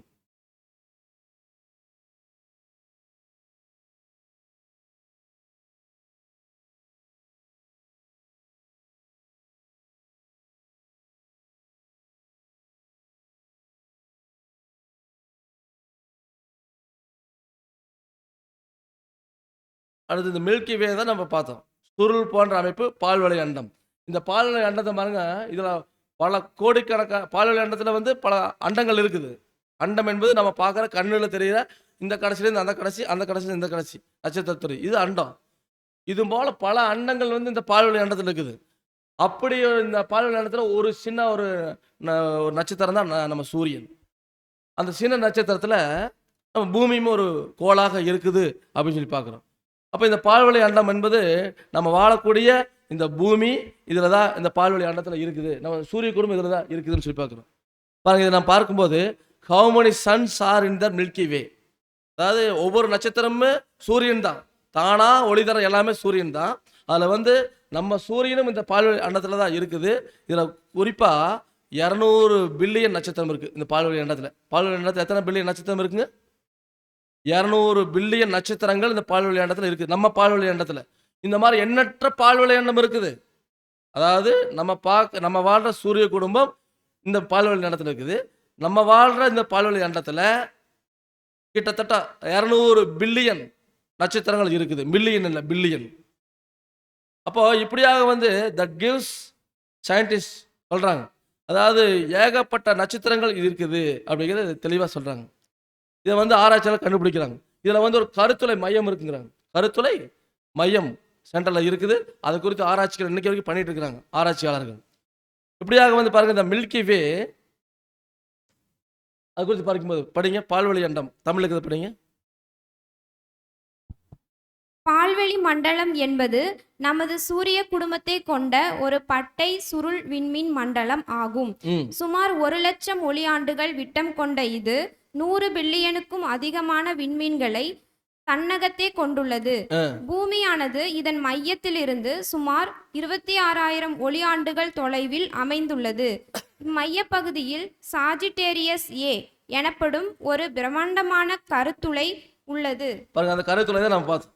பிரம்மாண்டமான அந்த கருத்துளை சென்ட்ரலுக்கு பார்த்தீங்களா, அதுதான் சாஜிட்டேரியஸ் ஏ அப்படிங்கிற ஒரு கருத்துளை இருக்குது அப்படிங்கிறாங்க. அப்போ இந்த பால்வெளி அண்டத்தில் தான் நம்ம பூமியும் இருக்குது. பூமியும் இருக்குது. சுமார் இது பூமியானது இதன் மையத்திலிருந்து சுமார் 26 ஒளியாண்டுகள் தொலைவில் அமைஞ்சிருக்குது. இந்த மையம் அந்த சென்டர்லேருந்து பூமி வந்து எங்கே இருக்குன்னா 26,000 ஒளியாண்டுகள். என்ன 26,000 ஒளியாண்டுகள்? ஒளியாண்டுன்னா என்னங்க? ஒளியாண்டுன்னா என்ன தெரியுங்களா? இப்படிங்கிறதுக்குள்ள ஒளி வந்து 3,00,000 கிலோமீட்டர் போகும். இப்படிங்கிறதுக்குள்ள 3,00,000 ஒளியின் வேகம் இதுதான். ஒரு லைட் இருக்குன்னு வச்சுக்கோங்களேன், சுவிட்ச் போட்டோன்னா இப்படிங்கிறதுக்குள்ள 3,00,000 போயிடும் அந்த ஒளி. அப்படி ஒரு ராக்கெட் ஒளியின் வேகத்தில் பயங்கிற ஒரு ராக்கெட்னு வச்சுக்கோங்க. அந்த ராக்கெட் நம்ம ஏறி உட்காரன்னு வச்சுக்கோங்க. அந்த ராக்கெட் இப்படிங்கிறதுக்குள்ள 3,00,000 போகும். இப்படிங்கிறதுக்குள்ள 3,00,000னா ஒரு நிமிஷத்துக்கு எத்தனை செகண்டு? இப்படிங்கிறது எத்தனை செகண்டுங்க? 60 செகண்டு. இப்படிங்கிறதுக்குள்ள 3,00,000னா 60 செகண்டுக்கு எவ்வளோ தூரம் போயிடும் அந்த ராக்கெட்டு? 3,00,000 பெருக்கல் 60 போட்டிங்கன்னா எத்தனை வருது? அது ஒரு பெரிய எண்ணிக்கையில் வரும். இது ஒரு நிமிஷத்துக்கு. 1 மணி நேரத்துக்கு ஒரு வாரத்துக்கு, ஒரு மாசத்துக்கு, ஒரு வருஷத்துக்கு அப்படின்னா ஒளியானது பாருங்க, ஒளியின் வேகத்தில் டிராவல் பண்றது ஒரு வருஷத்துல எவ்வளவு கிலோமீட்டர் போகுதோ அதுதான் ஒளியாண்டு. அத்தனை கிலோமீட்டர் 26,000 ஆண்டுகள் மையத்துல இருந்து பூமி வந்து சேருது. அதாவது இதனோட இந்த பால்வெளி அண்டத்தின் மையத்திலிருந்து 26,000 ஒளியாண்டுகள் தொலைவில் நம்ம இருக்கிறோம். பூமி இருக்குது. அப்போ அந்த மையத்துக்கு போறக்கே 26,000 ஒளியாண்டுகள் ஆகும். அப்படிங்கும்போது நம்மளாம் இந்த பூமியில் வாழ்றது ஒரு 70 வருஷம் தான். வெள்ளத்தின் மிகுதியால் 80 வருஷம். அதுக்கு மேலே நம்ம நினைச்சாலும் உசுறு வாழ முடியாது. அவ்வளோதான். அப்படிங்கும்போது இதெல்லாம் போய் அடைய முடியுமானா, அப்படி போகிற ராக்கெட்டில் ஏறி உட்கார்ந்தாலும் நம்ம போய் சேர முடியாது. போகும்போது நம்ம எலும்பு கூட தான் போய் சேருவோம். எலும்பு கூடும் இருக்காது, எல்லாமே கரைஞ்சு போயிடும். அப்போ இந்த பால்வெளி அண்டம், நம்ம வாழ்கிற பூமி இந்த பால்வெளி அண்டத்தில் தான் ஒரு கோளாக இருக்குது. இது போல் எண்ணற்ற பால்வெளி அண்டம் இருக்குது. இதெல்லாமே பால்வெளி அண்டங்கள். இந்த வானத்தில் பூமி பேரண்டத்தில் இத்தனை பால்வெளி அண்டம் இருக்குது. அது எல்லாத்துக்கும் பேர் வச்சுக்கிறாங்க. எல்லாத்துக்குமே பேர் இருக்குது. இந்த மனுஷன் வந்து கண்டுபிடிச்சி இந்த பால்வெளி அண்டத்துக்கு இந்த பேர் பாருங்க. எல்லாமே ஒவ்வொன்றும் ஒரு சுருளாக தெரியுது பார்த்தீங்களா? ஒவ்வொன்றும் ஒவ்வொரு பால்வெளி அண்டம். ஒவ்வொரு பால்வெளி இடத்துலையுமே 200 பில்லியன் 300 பில்லியன் நட்சத்திரங்கள் இருக்குது. சரிங்களா? அப்போ ஒவ்வொரு நட்சத்திரம் பிரம்மாண்டமானது. நம்ம பூமி மாதிரி 13 லட்சம் பூமியை சூரியனுக்குள்ள வைக்கலாங்கிறாங்க. அப்போ நம்ம சூரியன் எவ்வளோ பெருசு? அப்போ அந்த பால்வெளி அண்டத்தை எவ்வளோ பெருசு? இதெல்லாம் நம்ம கற்பனை பண்ணி பார்க்கவே முடியாத அளவுக்கு இருக்குன்னு சொல்லி பார்க்குறோம். அதான் பாருங்க, இந்த பால்வெளி அண்டங்கள் இவ்வளோ இருக்குன்னு கணக்கு சொல்கிறாங்க. நம்ம விஞ்ஞானிகள் கண்டுபிடிச்சி இந்த டெலஸ்கோப்லாம் கண்டுபிடிச்சி சொல்கிறாங்க. இதெல்லாம் பால்வெளி அண்டத்தினுடைய பேர். கிட்டத்தட்ட பாருங்க 42, அடுத்தது 63 பால்வெளி அண்டம் கண்டுபிடிச்சிக்கிறாங்க. அப்போ 63 பால்வெளி அண்டத்தில் எத்தனை கோடிக்கணக்கான நட்சத்திரங்கள் இருக்கு? இதெல்லாம் வந்து இந்த மில்கி வே. அதுக்கு அடுத்தது கேலக்சி அண்டங்கள். இதில் அண்டத்தில் வந்து பார்க்கும்போது என்னென்ன இருக்குன்னு பார்க்கும்போது வாசிங்க, விண்மீன்கள், திரள்கள், விண்மீன் திரள்கள், நட்சத்திரங்கள், கோள்கள் மற்றும் பறந்து விரிந்த வாயு, அப்புறம் தூசு மேகங்களானது. இவை அனைத்தும் ஈர்ப்பு விசையால் ஒன்றாக ஒன்று பிணைக்கப்பட்டிருக்கு. எல்லாமே ஈர்ப்பு விசை தான். இந்த ஈர்ப்பு விசையெல்லாம் பிணைக்கப்பட்டிருக்குது. எல்லாமே வடக்கு நோக்கி பயணிச்சுட்டு இருக்குது. ஈர்ப்பு விசையால் பிணைக்கப்பட்டிருக்கு. எல்லாம் ஒரு குறிப்பிட்ட வேகத்தில் டிராவல் பண்ணிட்டு தான் இருக்குது. மிகப்பெரிய விண்மீன் திரள்கள் ட்ரில்லியன் கணக்கான நட்சத்திரங்களை கொண்டுள்ளது. பில்லியன் இல்லை, ட்ரில்லியன். ட்ரில்லியன்னா பில்லியனை காட்டிலும் அதிகம். முதல்ல மில்லியன், பில்லியன், ட்ரில்லியன். அப்போ ட்ரில்லியன் கணக்கான நட்சத்திரங்களை கொண்டுள்ளது. மேலும் அவை 10 லட்சம் ஒளியாண்டுகளுக்கு மேல் அகலம் கொண்டதான். அகலம் வந்து 10 லட்சம் ஒளியாண்டுகளாம். அப்போ இந்த கேலக்சியோட அகலம். அப்புறம் மிகச்சிறிய விண்மீன் திரள்கள் சில 1000 நட்சத்திரங்களை கொண்டிருக்கலாம் மற்றும் சில 100 நட்சத்திர ஒளியாண்டுகள் மட்டுமே பரவி இருக்கலாம். பெரும்பாலான விண்மீன் திரளுடைய மையங்களில் மீப்பெரும் கழுத்துறைகள் உள்ளன. அவற்றில் சில சூரியனின் நிறையை விட பில்லியன் கணக்கான மடங்கு நிறை கொண்டவைன்னு சொல்கிறாங்க. அப்போ விண்மீன் திரள்கள் பல்வேறு வடிவங்களை காணப்படுகின்றன. பெரும்பாலும் சுருள் மற்றும் நீள் வட்ட வடிவங்களிலும் ஒழுங்கற்ற தோற்றம் கண்ட பொதுவான ஒழுங்கற்றவை என்று அழைக்கப்படும் வடிவங்கள் இவை உள்ளது. இத்தனை மில்லியன் கணக்கான நட்சத்திரங்கள் இந்த கேலக்சியில் இருக்குதுங்கிறாங்க. இது கேலக்சி. அடுத்தது பார்த்தீங்கன்னா காஸ்மிக் வெப்புங்கிறாங்க. இந்த காஸ்மிக் வெப்புங்கிறது என்ன சொன்னா, இது வந்து அண்ட வலைன்னு சொல்றாங்க. இது என்ன சொல்றாங்க? இதுவும் பார்த்தீங்கன்னா இந்த அதாவது சூரிய குடும்பம், அண்டம், அப்புறம் பால்வெளி அண்டம். அந்த பால்வெளி அண்டமெல்லாம் எங்க இருக்குது? இந்த காஸ்மிக் வெப்ல இருக்குது. இதை படிங்க சிஸ்டர். அண்டவலை என்பது பிரபஞ்சத்தின் பரந்த எலும்புக்கூடு போன்ற கட்டமைப்பாகும். இது நூற்றுக்கணக்கான மில்லியன் முதல் பில்லியன் கணக்கான ஒளி ஆண்டுகள் வரை பரவி இருக்கும். இது அவ்வளோ தூரம் பரவி இருக்குங்கிறாங்க. இந்த காஸ்மிக் வெப்புங்கிற அந்த ஏரியா அவ்வளோ பெருசு பரவி இருக்குங்கிறாங்க. பல பில்லியன் கணக்கான ஒளியாண்டுகள் வரை பரவி இருக்குங்கிறாங்க. அவள் விண்மீன் திரள்கள் அவ்வளவு இருக்குங்கிறாங்க. இந்த விண்மீன் திரளுக்கு இடையேயான வாயு மற்றும் கருப்பு பொருள்கள் ஆகியவற்று ஒன்றோடொன்று இணைக்கப்பட்டுள்ள வலையமைப்பு தான் இது.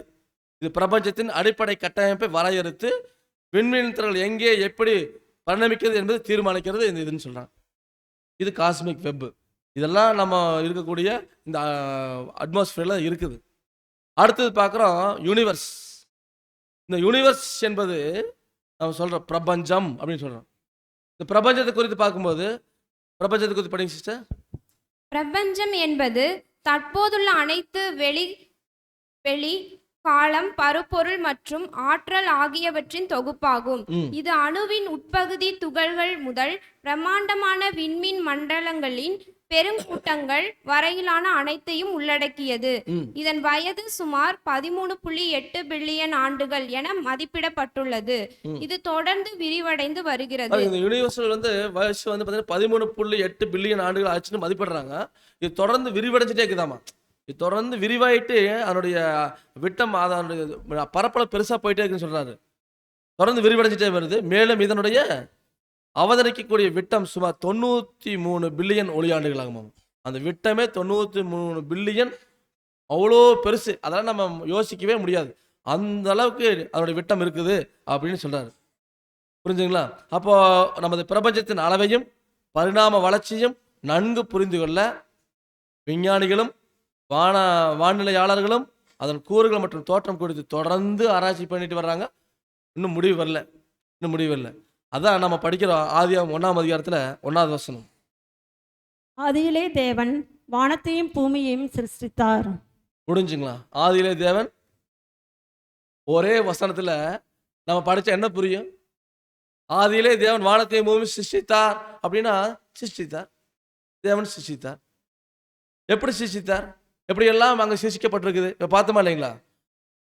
பூமி நாம வாழ்ந்துட்டு இருக்கிறோம்.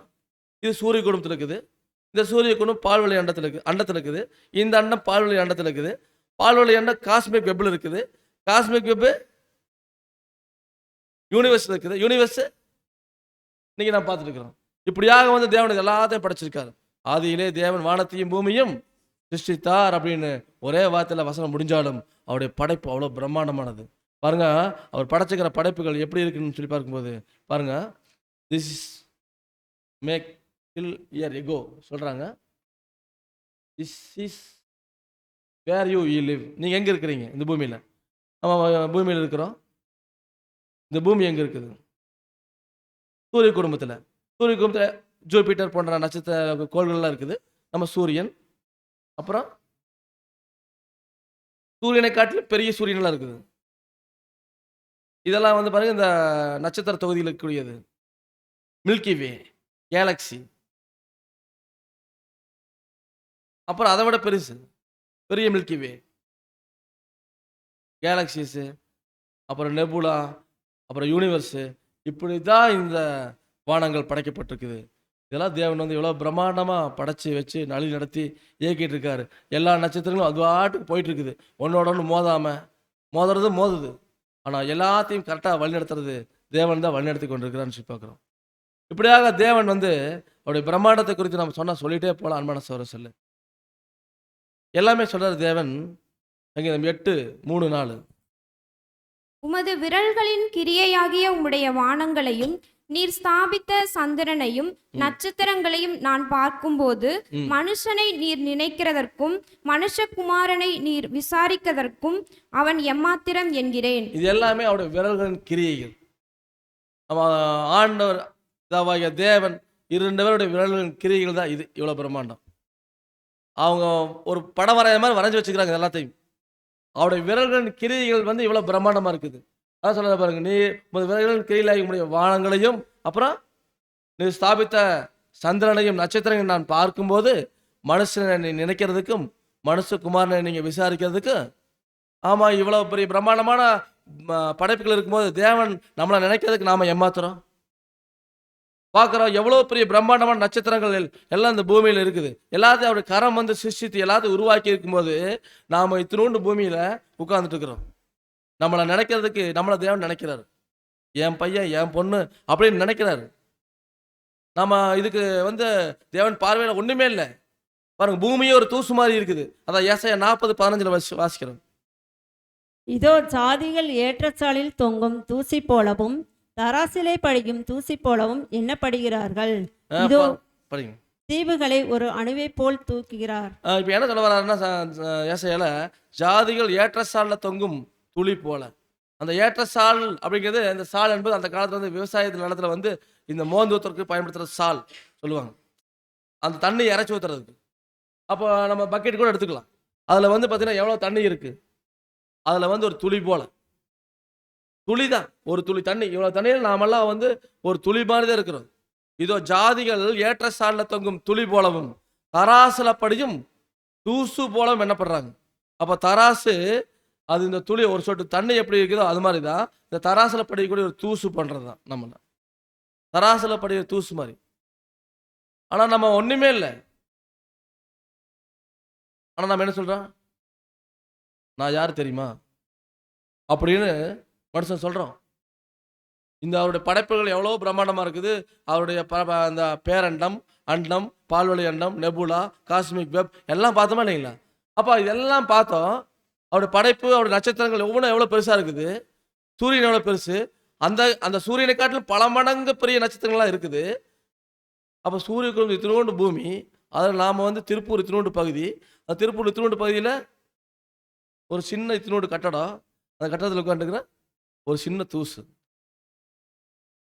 நம்ம சின்ன தூசு, ஒன்றுமே இல்லை. நம்மளை குறித்து பெருமையாக பேசுறதுக்கு என்ன இருக்குது? ஒன்றுமே கிடையாது.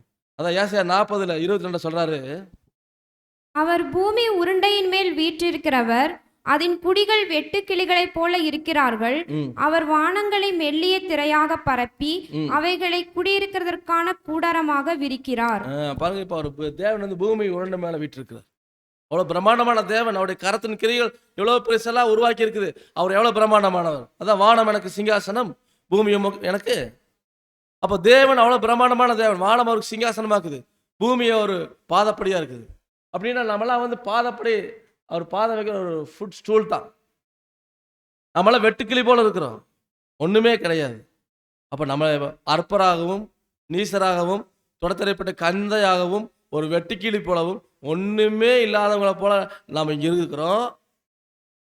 நம்ம தகுதியான தகுதி இல்லை. அவருடைய தெய்வீக திட்டத்தை தேவன் எப்படி வெளிப்படுத்தியிருக்காரு நம்மளுக்கு?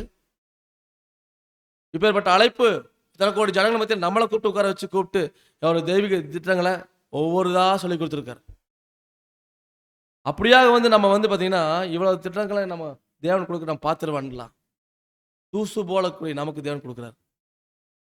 அப்போ நம்ம நிலைமை நாம் எண்ணி பார்க்கணும் அன்பான சகோதரர்களே. அப்போ தேவன் நடத்த அழைப்புக்கு நம்ம பாத்திரமான நம்ம நடந்து கொள்ளணும்னு பார்க்குறோம். அதான் படிக்கலாம். நட்சத்திரங்கள் மற்றும் அவற்றின் அற்புதமான பிரகாசங்கள் அனைத்தும் காண்பதற்கு மகிமையானவைகளாகவும் மகத்துவமானவைகளாகவும் இருந்தாலும் அவை வெறும் உயிரற்ற பொருட்கள் தான். அவைகளால் நேசிக்க முடியுமா? அவைகளால் பிரியப்படுத்த முடியுமா? அவைகளால் மதிக்க முடியுமா? தங்கள் சிருஷ்டிகளை சேவிப்பதற்கு அவைகளிடம் மனமோ சரீரமோ உண்டா? புது சிருஷ்டியை அவைகளுக்குள் ஜெனிப்பிக்க முடியுமா? எந்த நட்சத்திரங்களை எவ்வளோ பெருசாக பார்த்தோம், அதுக்குள்ளே புது சிருஷ்டியை ஜெனிப்பிக்க முடியுமா? நமக்குள்ளதான் புது சிருஷ்டி ஜெனிப்பிச்சிருக்கார். நமக்குள்ளதான் புது சிருஷ்டி தேவன் கொடுத்துருக்கார்.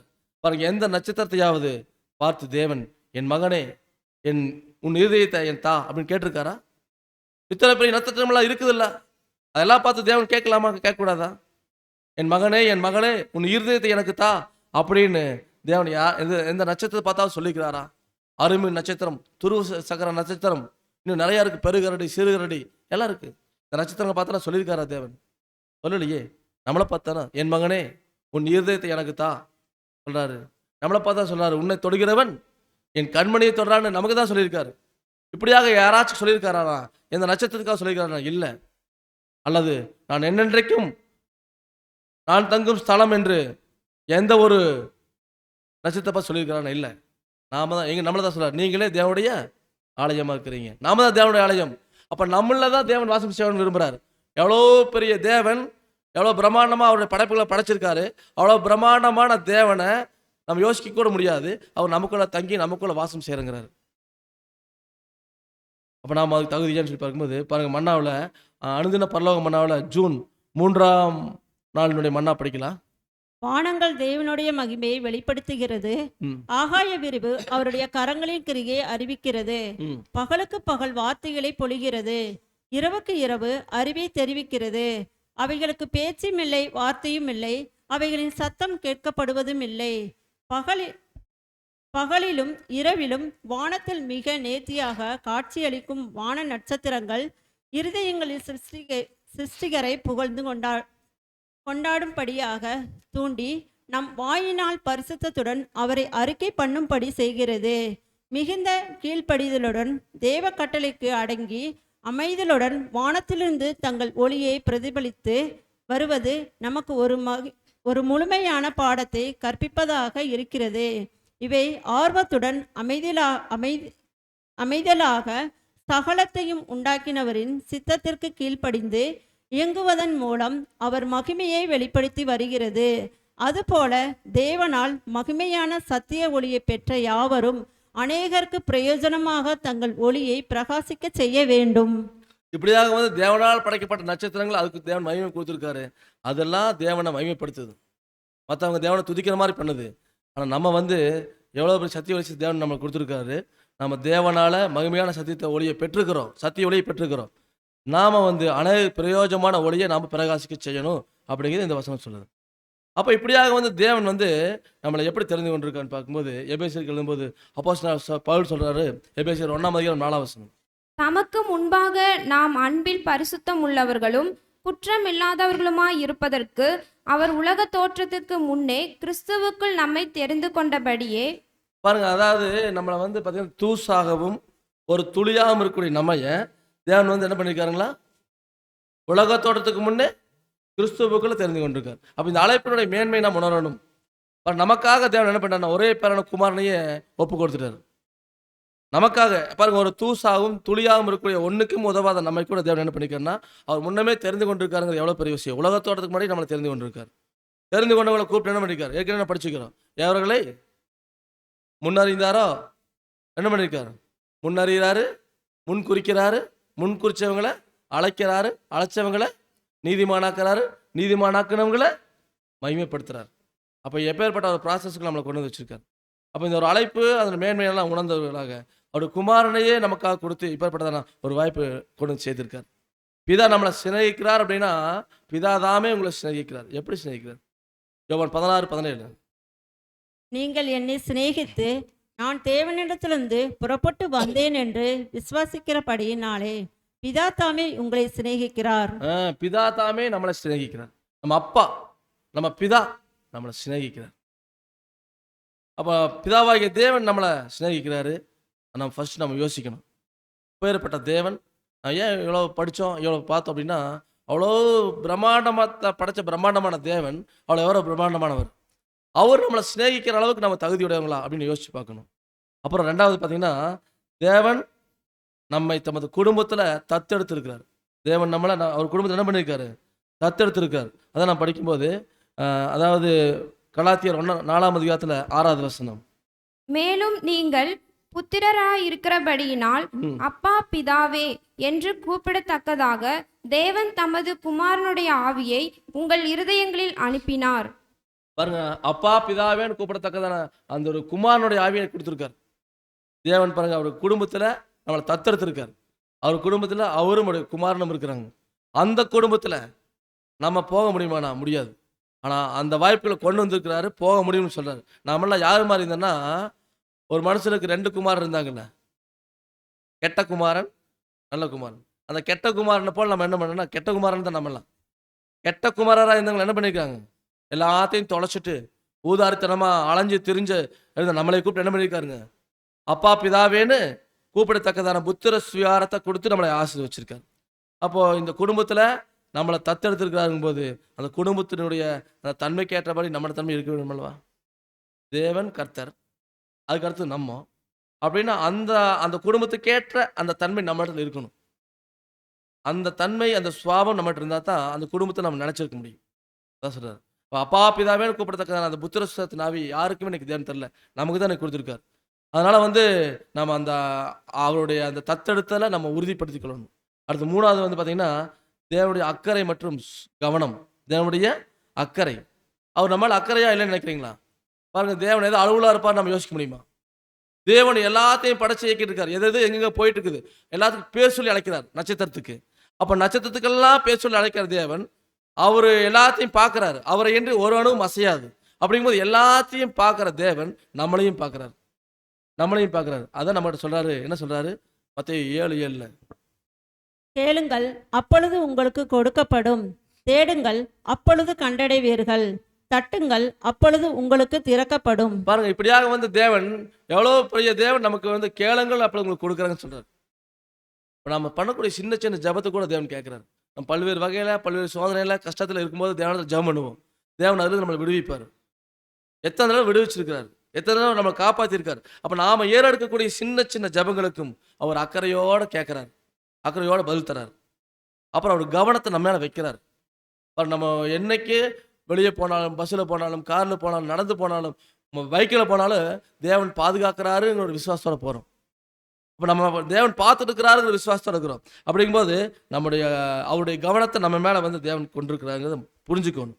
ஏன்னா வானாதி வானங்களை வீட்டிருக்கக்கூடிய தேவன் கேளுங்க நான் தர்றேங்கிறாரு, தட்டுங்க நீங்கள் என்னை கண்டடைவீங்கிறாரு. அப்போ அப்படியாக வந்து தேவன் வந்து நமக்கு எல்லாவற்றையும் செய்கிறவராக இருக்கிறாரு. அவர் நம்மளை ஆசீர்வதிக்கிறான்னு சொல்லி பார்க்குறோம். அடுத்தது 4வது வந்து பார்த்தீங்கன்னா, தேவன் நம்மளை பயிற்றுவித்து ஒழுங்குபடுத்துறார். பயிற்றுவித்து ஒழுங்குபடுத்துறார், நமக்கு பயிற்சி கொடுக்குறார் தேவன் இந்த உலகத்தில். பாருங்க, எபிரேயர் 12ஆம் அதிகாரம் 6வது வசனம். கர்த்தர் எவனிடத்தில் அன்பு கூறுகிறாரோ அவனை அவர் சிட்சித்து தாம் சேர்த்து கொள்ளுகிற எந்த மகனையும் தண்டிக்கிறார் என்று பிள்ளைகளுக்கு சொல்லுகிறது போல உங்களுக்கு சொல்லி இருக்கிற புத்திமதியை மறந்தீர்கள். பாருங்க, தேவன் என்ன பண்றாருன்னா நம்மளை சிட்சிக்கிறார். நம்மளை சிட்சித்து நம்மளை புத்திரராக எண்ணி நம்ம தப்பு பண்ணும்போது தண்டித்து நம்மளை திருத்துறாரு, புத்தி சொல்றாரு. அப்போ தேவன் நம்மளை பயிற்றுவித்து ஒழுங்குபடுத்துறார். ஒவ்வொரு நாளும் நமக்கு பயிற்றுவிக்கிறார். நம்ம எல்லாமே ஸ்டூடெண்ட், நம்ம எல்லாருமே ஸ்டூடெண்ட், படிக்கத்தான் வந்திருக்கிறோம். நம்ம யாரும் இங்கே ஆசிரியர் கிடையாது. அப்படியாக வந்து இங்கே பார்க்கும்போது தேவன் நம்மளை பயிற்றுவிக்கிறாரு. நம்ம தப்பு பண்ணும்போது என்ன பண்ணுறாரு, ஒழுங்குபடுத்துறாரு.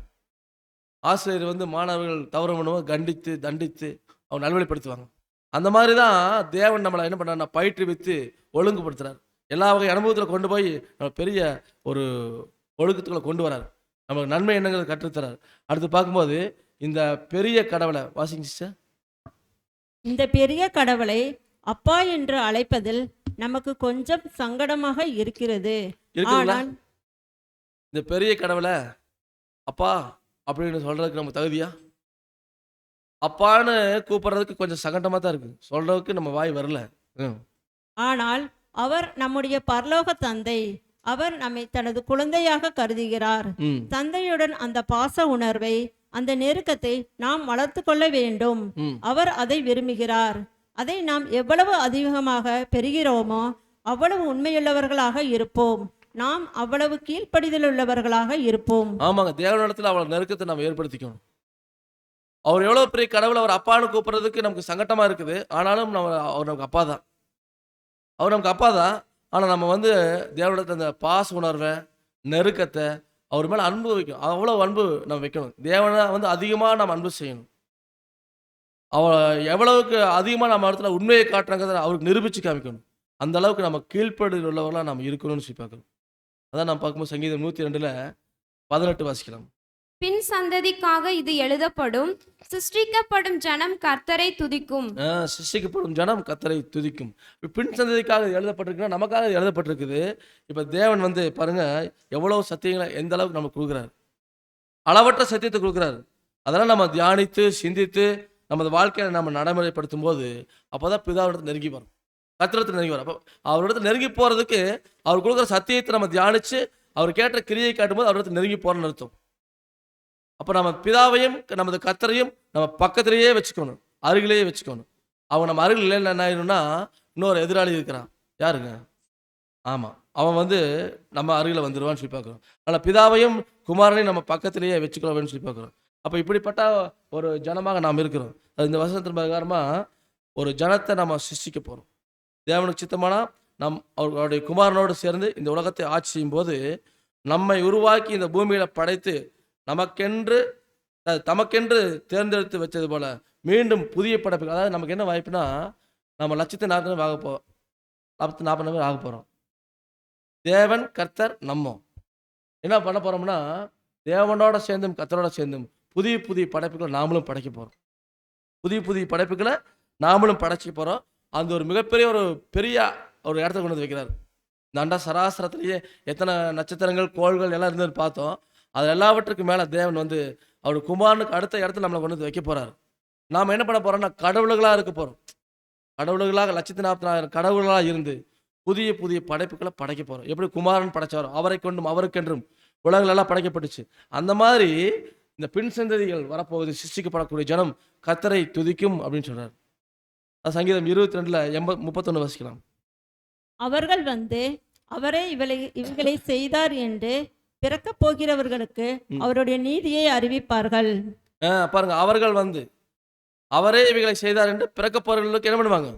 நீதி அறிவிப்பு. இது வந்து பார்த்தீங்கன்னா ராஜ்யத்தின் முடிவில் நடக்குமா? ராஜ்யத்தின் அப்போ இதுக்கு அப்புறமா படைக்க போற அந்த படைப்புகள், ஜனங்கள் வரப்போறவங்க இருக்கிறாங்க.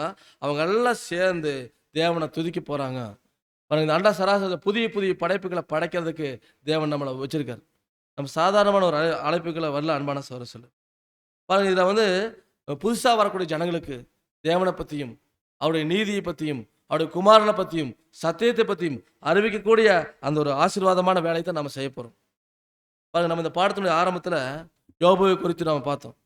யோபுவை வச்சு தான் இந்த பாடத்தை நம்ம ஆரம்பித்தோம். யோபுவை வச்சு தான் தேவன் என்ன பண்ணார்னா இந்த பாடத்தை நமக்கு ஆரம்பித்தார். அப்போ யோபு மூலமாக தேவனுடைய பிரம்மாண்டத்தை அப்படியே வெளிப்படுத்திட்டு வந்தார். அதெல்லாம் நம்ம படித்து தியானித்தோம்.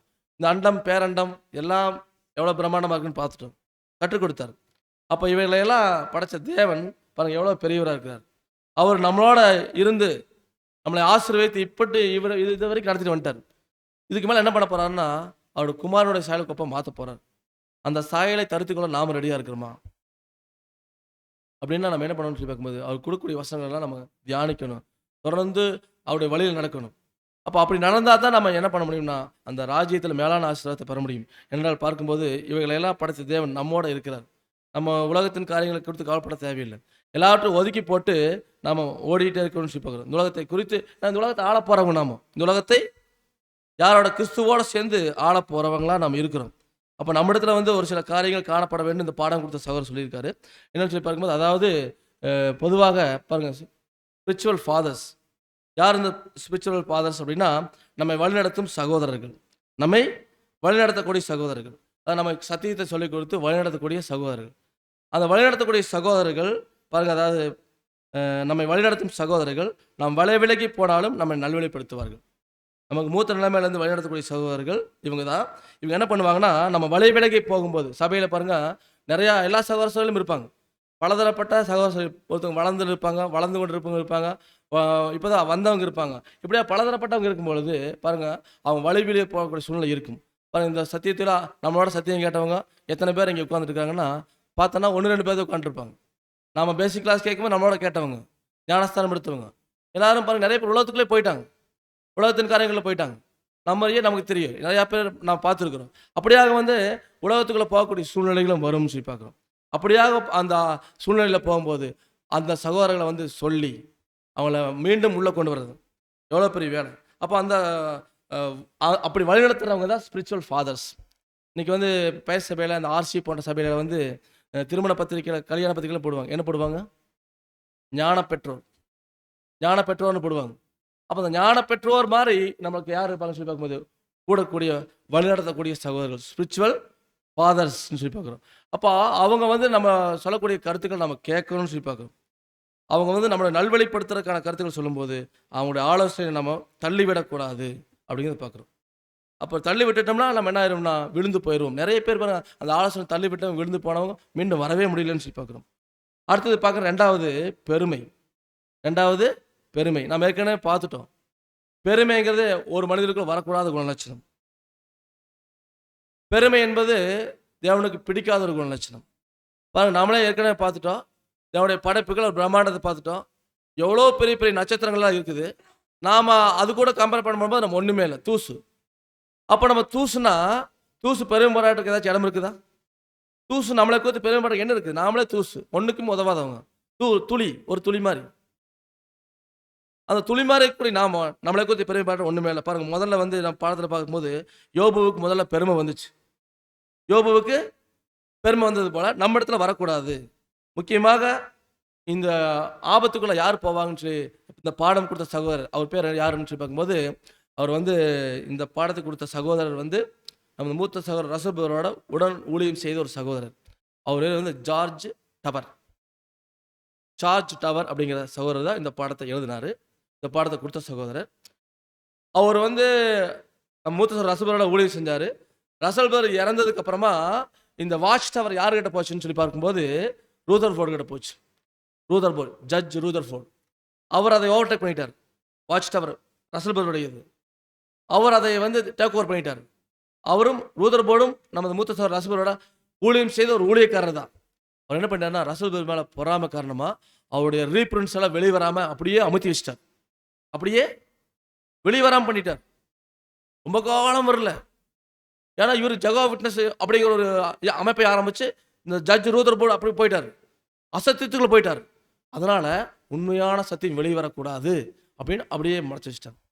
அப்போ இந்த ஜார்ஜ் டபர் போன்ற இந்த சகோதரெல்லாம் இவரோட டீம் ஒர்க் பண்ணி ரசூலுடைய ரீப்ரிண்ட்ஸை பூரா வெளியெடுத்து அதை பூரா பிரிண்ட் பண்ணி அதைத்தான் கொடுத்தாரு ரீப்ரிண்ட். அதுதான் ரீப்ரிண்ட். மறுபடியும் பிரிண்ட் பண்ணி வெளியே வந்து எனக்கு எவ்வளோ சத்தியங்கள் நமக்கு வந்திருக்குது. இப்போ அந்த சத்தியங்கள் எவ்வளோ பல சூழ்நிலை கடந்து நம்மகிட்ட வந்து சேர்ந்துருக்குது. அப்போ நம்ம பாருங்க, இந்த சத்தியத்தை பெற்றுக்கொண்டு நாம எந்த விதத்தில் நம்மளை பெருமை பாராட்டக்கூடாது. ஏன்னா இந்த பெருமை என்பது பொதுவாக ஃபஸ்ட்டு வழிநடத்தக்கூடிய சகோதரர்களுக்கு தான் வர வாய்ப்பு இருக்குன்னு சகோதரர் சொல்கிறார். சத்தியத்தை பேசும் ஒவ்வொருவருக்குள்ளும் இது வருங்கிறார். சத்தியத்தை பேசக்கூடிய சகோதர சகோதரிகள் தான் எச்சரிக்கையாக இருக்கணும். அந்த பெருமை வந்துடும்ங்கிறார். அது நமக்கு வரக்கூடாதுன்னு சொல்றாரு. ஏன்னா பெருமையுள்ளவர்களுக்கு தேவன் என்ன பண்றாரு? எதிர்த்து நிற்கிறாரு. தாழ்மையுள்ளவர்களுக்கு கிருபை அளிக்கிறார். அப்படின்னா பெருமை தேவனுக்கு பிடிக்காத குணம். அவர் எதிர்த்து நின்னார்னா எதிரியா வந்து நிற்கிறான்னு அர்த்தம். அப்ப பெருமை நான் தான், எனக்கு தான் எல்லாமே தெரியும் அப்படின்னு சொன்னாலே அது பெருமை தான். அப்போ இந்த பிரைட் என்பது மிக டேஞ்சரஸ் ஒன்று. இது வரக்கூடாது. பொதுவாக பாருங்கள், பொதுவாக நம்ம ஊழியத்தில் இருக்கக்கூடிய ஒவ்வொரு சகோதரர்களுக்கும் இது வரக்கூடிய அபாயம் இருக்குதுங்கிறார் சகோதரர், படம் தந்த சகோதரர். எப்படின்னா நிறைய பெரையன் கூடைகள் நடக்குது. அந்த பெரையன் கூடைகள் ஒரு கேள்விக்கு பதில் சொல்லிட்டாலே, நான் நல்லா பதில் சொல்லிட்டேன்னா, நான் நல்லா பேசிட்டேன்னா அப்படின்னு நமக்கு ஒரு எண்ணம் வரும். இப்போ ஒரு சகோதரர் சப்ஜெக்ட் பேசுகிறாருன்னா, நம்ம சகோதரெல்லாம் மூத்த சகோதரெல்லாம் சப்ஜெக்ட் பேச வருவாங்க. அவன்கிட்ட பேசும்போது நம்ம சொல்லுவோம், பிரதர் உங்கள் பாடம் சூப்பராக இருந்துச்சு பிரதர், ரொம்ப பிரயோஜனமாக இருந்துச்சு பிரதர் அப்படின்னு நம்ம சொல்லுவோம். உடனே அந்த சகோதரர் என்ன சொல்லுவாங்க? அப்படிங்களா பிரதர், ரொம்ப சந்தோஷம். நான் இந்த பாடத்தை எவ்வளோ கஷ்டப்பட்டு எடுத்து தெரியுங்களா? இந்த பாடத்தை நடக்கிறதுக்கு நான் எவ்வளோ பிரயாசப்பட்டேன் தெரியுங்களா? நைட்டும் போல கஷ்டப்பட்டேன் அப்படின்னு பெருமை பேசுறதில்லை. சகோதரர் என்ன சொல்லுவாங்க? பிரதர் தேவனுக்கு மகிமை உண்டாவதாக, இதெல்லாம் ஒன்றுமில்லை பிரதர், தேவனை ஏதோ கொடுத்தாங்க நம்ம பேசணும், அவ்வளோதான், நம்ம ஒன்றுமே இல்லை பிரதர் அப்படின்னு எத்தனை சகோதரர் சொல்லியிருக்கிறாங்க. நம்ம சகோதரர் அப்படி தான் சொல்கிறோம். அப்போ பாருங்கள், இந்த பிரைட் என்பது நமக்கே தெரியாமல் வந்துடும். ஒரு கேள்விக்கு பதில் சொன்னான், ஒரு சத்தியம் பேசுனா, ஒரு சின்ன சப்ஜெக்ட் பேசுனா, நான் எனக்கு இந்த தியானிச்சிட்டேன், நான் இவ்வளோ படிச்சுட்டேன் அப்படின்னு பெரும்பெறும். இப்போ படிக்கிறது எல்லாமே நமக்கு வந்து பார்த்தீங்கன்னா நம்மளுடைய ரட்சிப்பே இங்கே ரொம்ப தடுமாட்டத்தில் போயிட்டு இருக்குது. நம்ம ரட்சிப்பே கேள்விக்குறியாக இருக்குது. அப்படிங்கும்போது நம்ம ரட்சிப்பு நேரம் நம்ம பிரயாசப்படணும். அந்த கேட்குற சத்தியங்கள் பேசக்கூடிய சத்தியங்கள் எல்லாமே நமக்காகத்தான் ஃபஸ்ட்டு. நம்ம முதல்ல சீர்படணும், அதை மற்றவங்களுக்கு சொல்லணும் அப்படின்னு சொல்லி பார்க்கும்போது நம்ம ரட்சிப்பு முதல்ல நம்ம அடைஞ்சிட்டோமா அப்படின்னா கேள்விக்குறி தான் அப்படின்னு சொல்லி பார்க்குறோம். அப்போ பிதாவாகிய தேவனை குறித்து முற்றிலும் முடிய தெரிந்தவர் கர்த்தராகிய இயேசு கிறிஸ்து தான். அவர் எந்த விதத்திலும் பெருமையை காமிக்கவே இல்லை. எல்லாம் அவருக்கு தெரியும். இந்த பூமிக்கு வந்தபோது அவர் என்ன சொன்னார்? நல்ல போதகரேன்னு ஒரு நியாயசாஸ்திரி கூப்பிடும்போது, என்னை நீ நல்லவன்னு சொல்லுவானேன், எங்கள் அப்பா ஒருவரை தவிர நல்லவன் யாருமே இல்லைன்னு அவர் சொன்னார். அப்போ அப்படிப்பட்ட ஆண்டவர் எப்படி தாழ்த்துறார்? அவர் நல்லவர் இல்லையா? அவர் எவ்வளவு நல்லவர்? அவரே தன்னை தாழ்த்துறார். நான் ஒண்ணுமே இல்லைங்கிறார். ஊழியம் பண்ண வந்தாரா? ஊழியம் செய்ய வந்தாரா? மனுஷகுமாரன் ஊழியம் செய்யத்தான் வந்தார். அப்போ ஊழியக்காரங்க தான் நம்ம எல்லாருமே. அப்போ நம்ம எல்லாம் பாருங்க, பிதாவாகிய தேவனை தெரிந்த கர்த்தர் இயேசு கிறிஸ்துவே பாருங்க ஒண்ணுமே பேசாம அமைதியாக தாழ்மை காமிச்சு போயிட்டாங்க. அப்புறம் பரலோகத்தில் இருக்க தேவதூதர்கள் எல்லாமே பாருங்க, அவங்க தான் பிதாவாகிய தேவனை குறித்து பேச முடியும். நம்மளாம் பேசவே முடியாது. அவர் பார்க்க முடியல. அவர் நம்ம படிச்சு தான் வச்சுக்கிறோம். பைபிளில் சத்தியத்தின் மூலம் படிச்சு தான் வச்சுக்கிறோம். அப்போ நம்மளை குறித்து பெருமை பாராட்ட ஒன்றுமே கிடையாது. நாமெல்லாம் தராசுல படுகிற தூசி ஒரு துளி போல இருக்கிறோம். நம்ம தாழ்மையோடு இருந்து கற்றுக்கணும், தவிர பெருமை வந்து விடக்கூடாது அப்படிங்கிற எச்சரிக்கையோடு இருக்கணும்னு சொல்லி பார்க்குறோம். ஏன்னா பெருமை உள்ளவர்களுக்கு தேவன் எதிர்த்து நிற்கிறார். நம்ம யாராச்சும் புகழ்ந்து பேசிட்டாங்கன்னா நம்ம என்ன பண்ணணுங்க? நம்ம ஒருத்தர் புகழ்ந்து பேச என்ன பண்ணணும்? உடனே உஷாராயிடணும். உடனே உஷாராயி, ஐயோ சிஸ்டர் நான் பிரதர் என்ன இப்படி சொல்லாதீங்க, நான் ஒன்றுமே இல்லை அப்படின்னு சொல்லிடணும். இப்போ பெருமை மனமேட்டிமை நமக்குள்ள வரவே கூடாது. மனமேட்டிமை உள்ளவன் எவனும் தேவனுக்கு அருவருப்பானவன் வசனம் சொல்லுது. அப்போ நம்ம பெருமை நமக்குள்ள வரக்கூடாது. அடுத்தது பார்க்கும்போது ஈவில் ஸ்பீக்கிங். அப்படின்னா தீமை பேசுதல். இது கண்டிப்பாக இருக்கக்கூடாது. தீமை பேசுறது இருக்கவே கூடாது ஒவ்வொரு தேவ பிள்ளைகளும். அதாவது தேவனுடைய பிள்ளைகள் எப்பொழுதும் தீமையான காரியங்களை பேசக்கூடாது அப்படின்னு நிறையா பாடத்தில் கேட்குறோம், தியானிக்கிறோம், ஆனால் பேசுகிறோம். பேசக்கூடாது. ஒரு சகோதரன் ஒரு சகோதரனை பற்றியும், ஒரு சகோதரி இன்னொரு சகோதரனை பற்றியும், சகோதரி பற்றியும் பேசக்கூடாது. இதெல்லாம் ஈவில் ஸ்பீக்கிங். இது கண்டிப்பாக இருக்கக்கூடாதுன்னு இந்த பாடம் சகோதரர் சொல்கிறார். அப்புறம் நம்ம மற்றவங்களை பற்றி புறம் கூறுறது இதெல்லாம் இருந்துச்சுன்னா அது தேவனுடைய பார்வையில் அவர் அழைச்ச அழைப்புக்கு நம்ம தகுதியிலேங்கிறத நிரூபிச்சிடும். அதனால் அவ்வளோ பெரிய தேவன் நம்மளை கூப்பிட்டுருக்காரு. அப்போ அந்த தீமை பேசுகிறத நம்ம இடத்துல எடுத்து போடணும். அப்புறம் அந்நிய காரியங்களை தலையிட்டு கொள்ளக்கூடாது. அந்நிய காரியங்களில் தலையிடுறது, நாம் அந்நிய காரியங்களில் தான் உற்சாகமாக தலையிடுவோம். அந்நிய காரியங்களில் தான், ஏன்னா நம்முடைய காதுகள் எப்போவுமே நம்ம காது எப்படி என்ன பண்ணா பக்கத்தில் தான் என்னாகுங்க, ஷார்ப்பாகும். இது அந்நிய காரியங்களை தலையிடுறது. அப்போ பாருங்க அன்பான சகோதரர், அந்நிய காரியங்களை தலையிட்டு கொள்றதுல நம்ம உற்சாகமாக செயல்படுவோம் சகோதரர் சொல்கிறார். அப்படி இருக்கக்கூடாது. சபையில் ஒவ்வொரு சகோதரர்களுடைய கஷ்ட நஷ்டங்களை உணர்ந்து செயல்படணும். எவ்வளோ பலவீனத்தில் இருக்கிறாங்க, அந்த பலவீனத்துக்கு நம்ம முடிஞ்சால் ஒரு மருந்தாக இருக்கணும், ஒரு ஆதரவாக இருக்கணும், ஒரு ஆறுதலாக இருக்கணும். மாறாக அவங்க கஷ்டத்தை சொல்லும்போது, அந்த பலவீனத்தை சொல்லும்போது, அந்த பலவீனத்துக்கு நம்ம என்ன சொல்லிடக்கூடாது. இப்போ உதாரணத்துக்கு வந்து சகோதரர் சொல்லுவார், பிரதர் நான் ஒரு தப்பு பண்ணிட்டேன் அப்படின்னு நம்மகிட்ட சொல்லாருன்னு வச்சுக்கோங்க. நம்ம என்ன சொல்லக்கூடாது, என்ன தப்பு பண்ணீங்க அப்படின்னு கேட்டு, பிரதர் இது என்ன பேர் தப்பு, நான் இதை விட பெரிய தப்பு செஞ்சுக்கிறேன் பிரதர் அப்படின்னு சொன்ன என்ன என்ன ஆயிடுவார் அவர் என்ன ஆயிடுவாருங்க, ஆமாம் இவரே பெரிய தப்பு பண்ணிக்காரு, அப்போ இவரை விட நான் சின்ன தப்பு தானே பண்ணிக்கிறேன் அப்படின்னு அவருக்குள்ள ஒரு இதாயிடும். அதனால் நம்ம என்ன பண்ணக்கூடாதுன்னா, அதாவது மற்றவங்களுடைய கஷ்டத்தில் பலவீனத்தில் அவங்களுக்கு உதவி செய்யணும். அதான் ரொம்ப முக்கியம். அப்போ ஈவில் ஸ்பீக்கிங் இருக்கவே கூடாதுங்கிறது நம்ம ஒவ்வொரு பிள்ளைகளும். இது வந்து தேவனுடைய பார்வையில், அதாவது அந்த புறம் கூறுதல், அந்த தீமை பேசுறது அவர் பார்வையில் அருவருப்பு. இப்படிப்பட்டவங்க வந்து தேவனுடைய ராஜ்யத்தை சுதந்திரிக்க முடியாதுன்னு வசனத்தில் நான் படிக்கிறோம் கலாத்தியர்லாம். அப்போ இப்படியாக வந்து கொலோசியர்ல படிக்கிறோம். இப்படியாக வந்து அந்த மாதிரி தீமை பேசுகிறவங்க தேவனுடைய ராஜ்யத்தை சுதந்திரிக்க முடியாது. சபையில் ஒவ்வொரு சூழலிலும் மற்றவங்களோட கஷ்டத்தை உணர்ந்து அவங்களுக்கு வந்து என்ன பண்ணணும்னா ஆறுதலாக இருக்கணும். அப்புறம் அவங்களுடைய பலவீனங்கள் குறைகள் எல்லாம் பார்த்துட்டு மற்றவங்கள்ட்ட போய் சொல்லக்கூடாது. ஒரு சகோதரனுடைய பலவீனத்தை பார்த்துட்டு ஒரு சகோதரனுடைய பலவீனத்தை ஒரு குறையை பார்த்துட்டு மற்றவங்கள்ட்ட போய் அதை வந்து தூற்றி திரியக்கூடாது. இது வந்து ஈவில் ஸ்பீக்கிங். இது வந்து தவறு என்று நம்ம எல்லாத்துக்கும் தெரியும். அப்போ தெரிஞ்சு நம்ம அதை செஞ்சோம்னா அது மீறுதல். தெரிஞ்சு செஞ்சால் மீறுதல், துணிகரம் அப்படின்னு சொல்லி பார்க்குறோம். இது தேவன் வந்து அது அப்படி எப்படி பார்க்குறாருன்னா, அது வந்து ஒரு அருவருப்பாக தான் பார்க்குறாரு. அப்படியாக வந்து அன்பான சகோதரர், நமது போராட்டம் வந்து சாத்தானோட தான் இருக்கும். ஸ்ரீயின் வித்து பாடத்தில் கேட்ட மாட்டீங்களா, உன் வித்துக்கும் அவள் வித்துக்கும் பகை உண்டாக்குவேன். நமக்கு யாரோட பகை இருக்கணும், சகோதரோடையா சகோதரியோடையா? சாத்தானோட தான் பகை. ஸ்ரீயின் வித்து நாம யாரு? ஸ்ரீயின் வித்து பாடம் கேட்ட மாட்டீங்களா? யார் அந்த ஸ்ரீயின் வித்து? கிறிஸ்துவும் சபையும். நாம தான் சாத்தானுடைய தலையை நசுக்க போறோம். அப்ப சாத்தானை அழிக்க வந்த நாம சகோதரர்கள் அழியக்கூடாது, சகோதரிகள் அழிக்கக்கூடாதுன்னு சொல்லி பார்க்குறோம். சகோதர சகோதரிகள் அழிஞ்சு கொள்ளக்கூடாது, ஒருத்தர் அழித்து கொள்ளக்கூடாதுன்னு சொல்லி பார்க்குறோம். ஏன்னா அன்பான சகோதரர், நாமெல்லாம் வந்து இப்பேற்பட்ட அழைப்பில் தேவன் கூப்பிட்டு வச்சிருக்காரு. நாம் உலகத்தை நாளைக்கு நியாயந்திருக்க போற அந்த சிங்காசனத்தில் உட்கார்ந்துருக்கக்கூடிய ராஜாக்களா இருக்க போறோம். ராஜாக்களா, 1,40,000 பேர் ராஜாக்கள், 1,40,000 பேர் உலகத்தை நியாயந்திருக்க போற ராஜாக்கள், கிறிஸ்துவோட சிங்காசனத்தில் உட்கார்றவங்க. அப்போ தேவனோட கர்த்தரோட சேரும்போது இதெல்லாம் வந்து பார்க்கும்போது இந்த தவறான கூலம் வந்து போய் சேர முடியாது, அங்கே சேர முடியாது. 1,40,000 பேர் அப்படிங்கிற இந்த வாய்ப்பே யாருக்கு கொடுக்குறாருன்னா, இந்த அற்பமாக தூசாக ஒரு துளியாக எண்ணப்பட்ட நமக்கு தான் கொடுக்குறாரு. அப்போ நம்ம தேவனோட சேர போறவங்க, குமாரனோட சேர போறவங்க, இன்னும் அவங்களோட இணைஞ்சு புதிய புதிய படைப்புகள், இது மாதிரி கேலக்சிஸ் நட்சத்திரங்கள்லாம் படைக்க போகிறோம். நம்ம படைக்க போகிறோம். நட்சத்திரம்லாம் பார்த்து பார்த்தீங்களா, இந்த நட்சத்திரத்தில் நம்ம படைக்க போகிறோம். ஏன்னா நாமளும் என்ன பண்ணோம்னா தேவனுடைய சாயலாக அவர் பெற்ற அந்த தெய்வீக தன்மையை பெற போகிறோம். அப்போ அவங்க தெய்வீகத்தன்மை பெறும் பொழுது அந்த சக்தியும் நமக்கு தேவன் கொடுக்க போகிறார். அப்படியே 1,40,000 பேர் என்பவங்க வந்து கிறிஸ்து போல இருந்து பாருங்க. இன்னைக்கு இந்த அழியாமை சாகாமைங்கிற அந்த டிவைன் நேச்சர் வந்து தேவனுக்கு இருக்குது, அடுத்து கர்த்தருக்கு இருக்குது, அடுத்து திருச்சபைக்கு தான் இருக்குது. கோடிக்கணக்கான தூதருக்கான அந்த வாய்ப்பு இல்லை. அப்படியாக வந்து நம்ம தேவனோடையும் கர்த்தரோடையும் சேர்ந்து புதிய படைப்புகளை படைக்க போகிறோம்.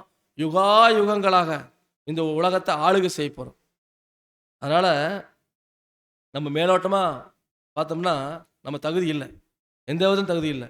டீப்பாக யோசனை பண்ணி பார்த்தாலும் நம்ம தகுதி இல்லை, மேலோட்டமாக பார்த்தாலும் தகுதி இல்லை, டீப்பாக யோசனை பார்த்தாலும் தகுதி இல்லை. அப்போ தகுதி இல்லாத நம்மளை வந்து தேவன் இங்கே வந்து கூப்பிட்டு உட்கார வச்சிருக்காரு. ஆக நம்ம எப்படி இருக்கணும் அப்படின்னா, உலகத்தை ஆசீர்வதிக்கக்கூடிய அந்த மாபெரும் ஆசீர்வாதத்துக்கு நம்ம வந்திருக்கிறோம்.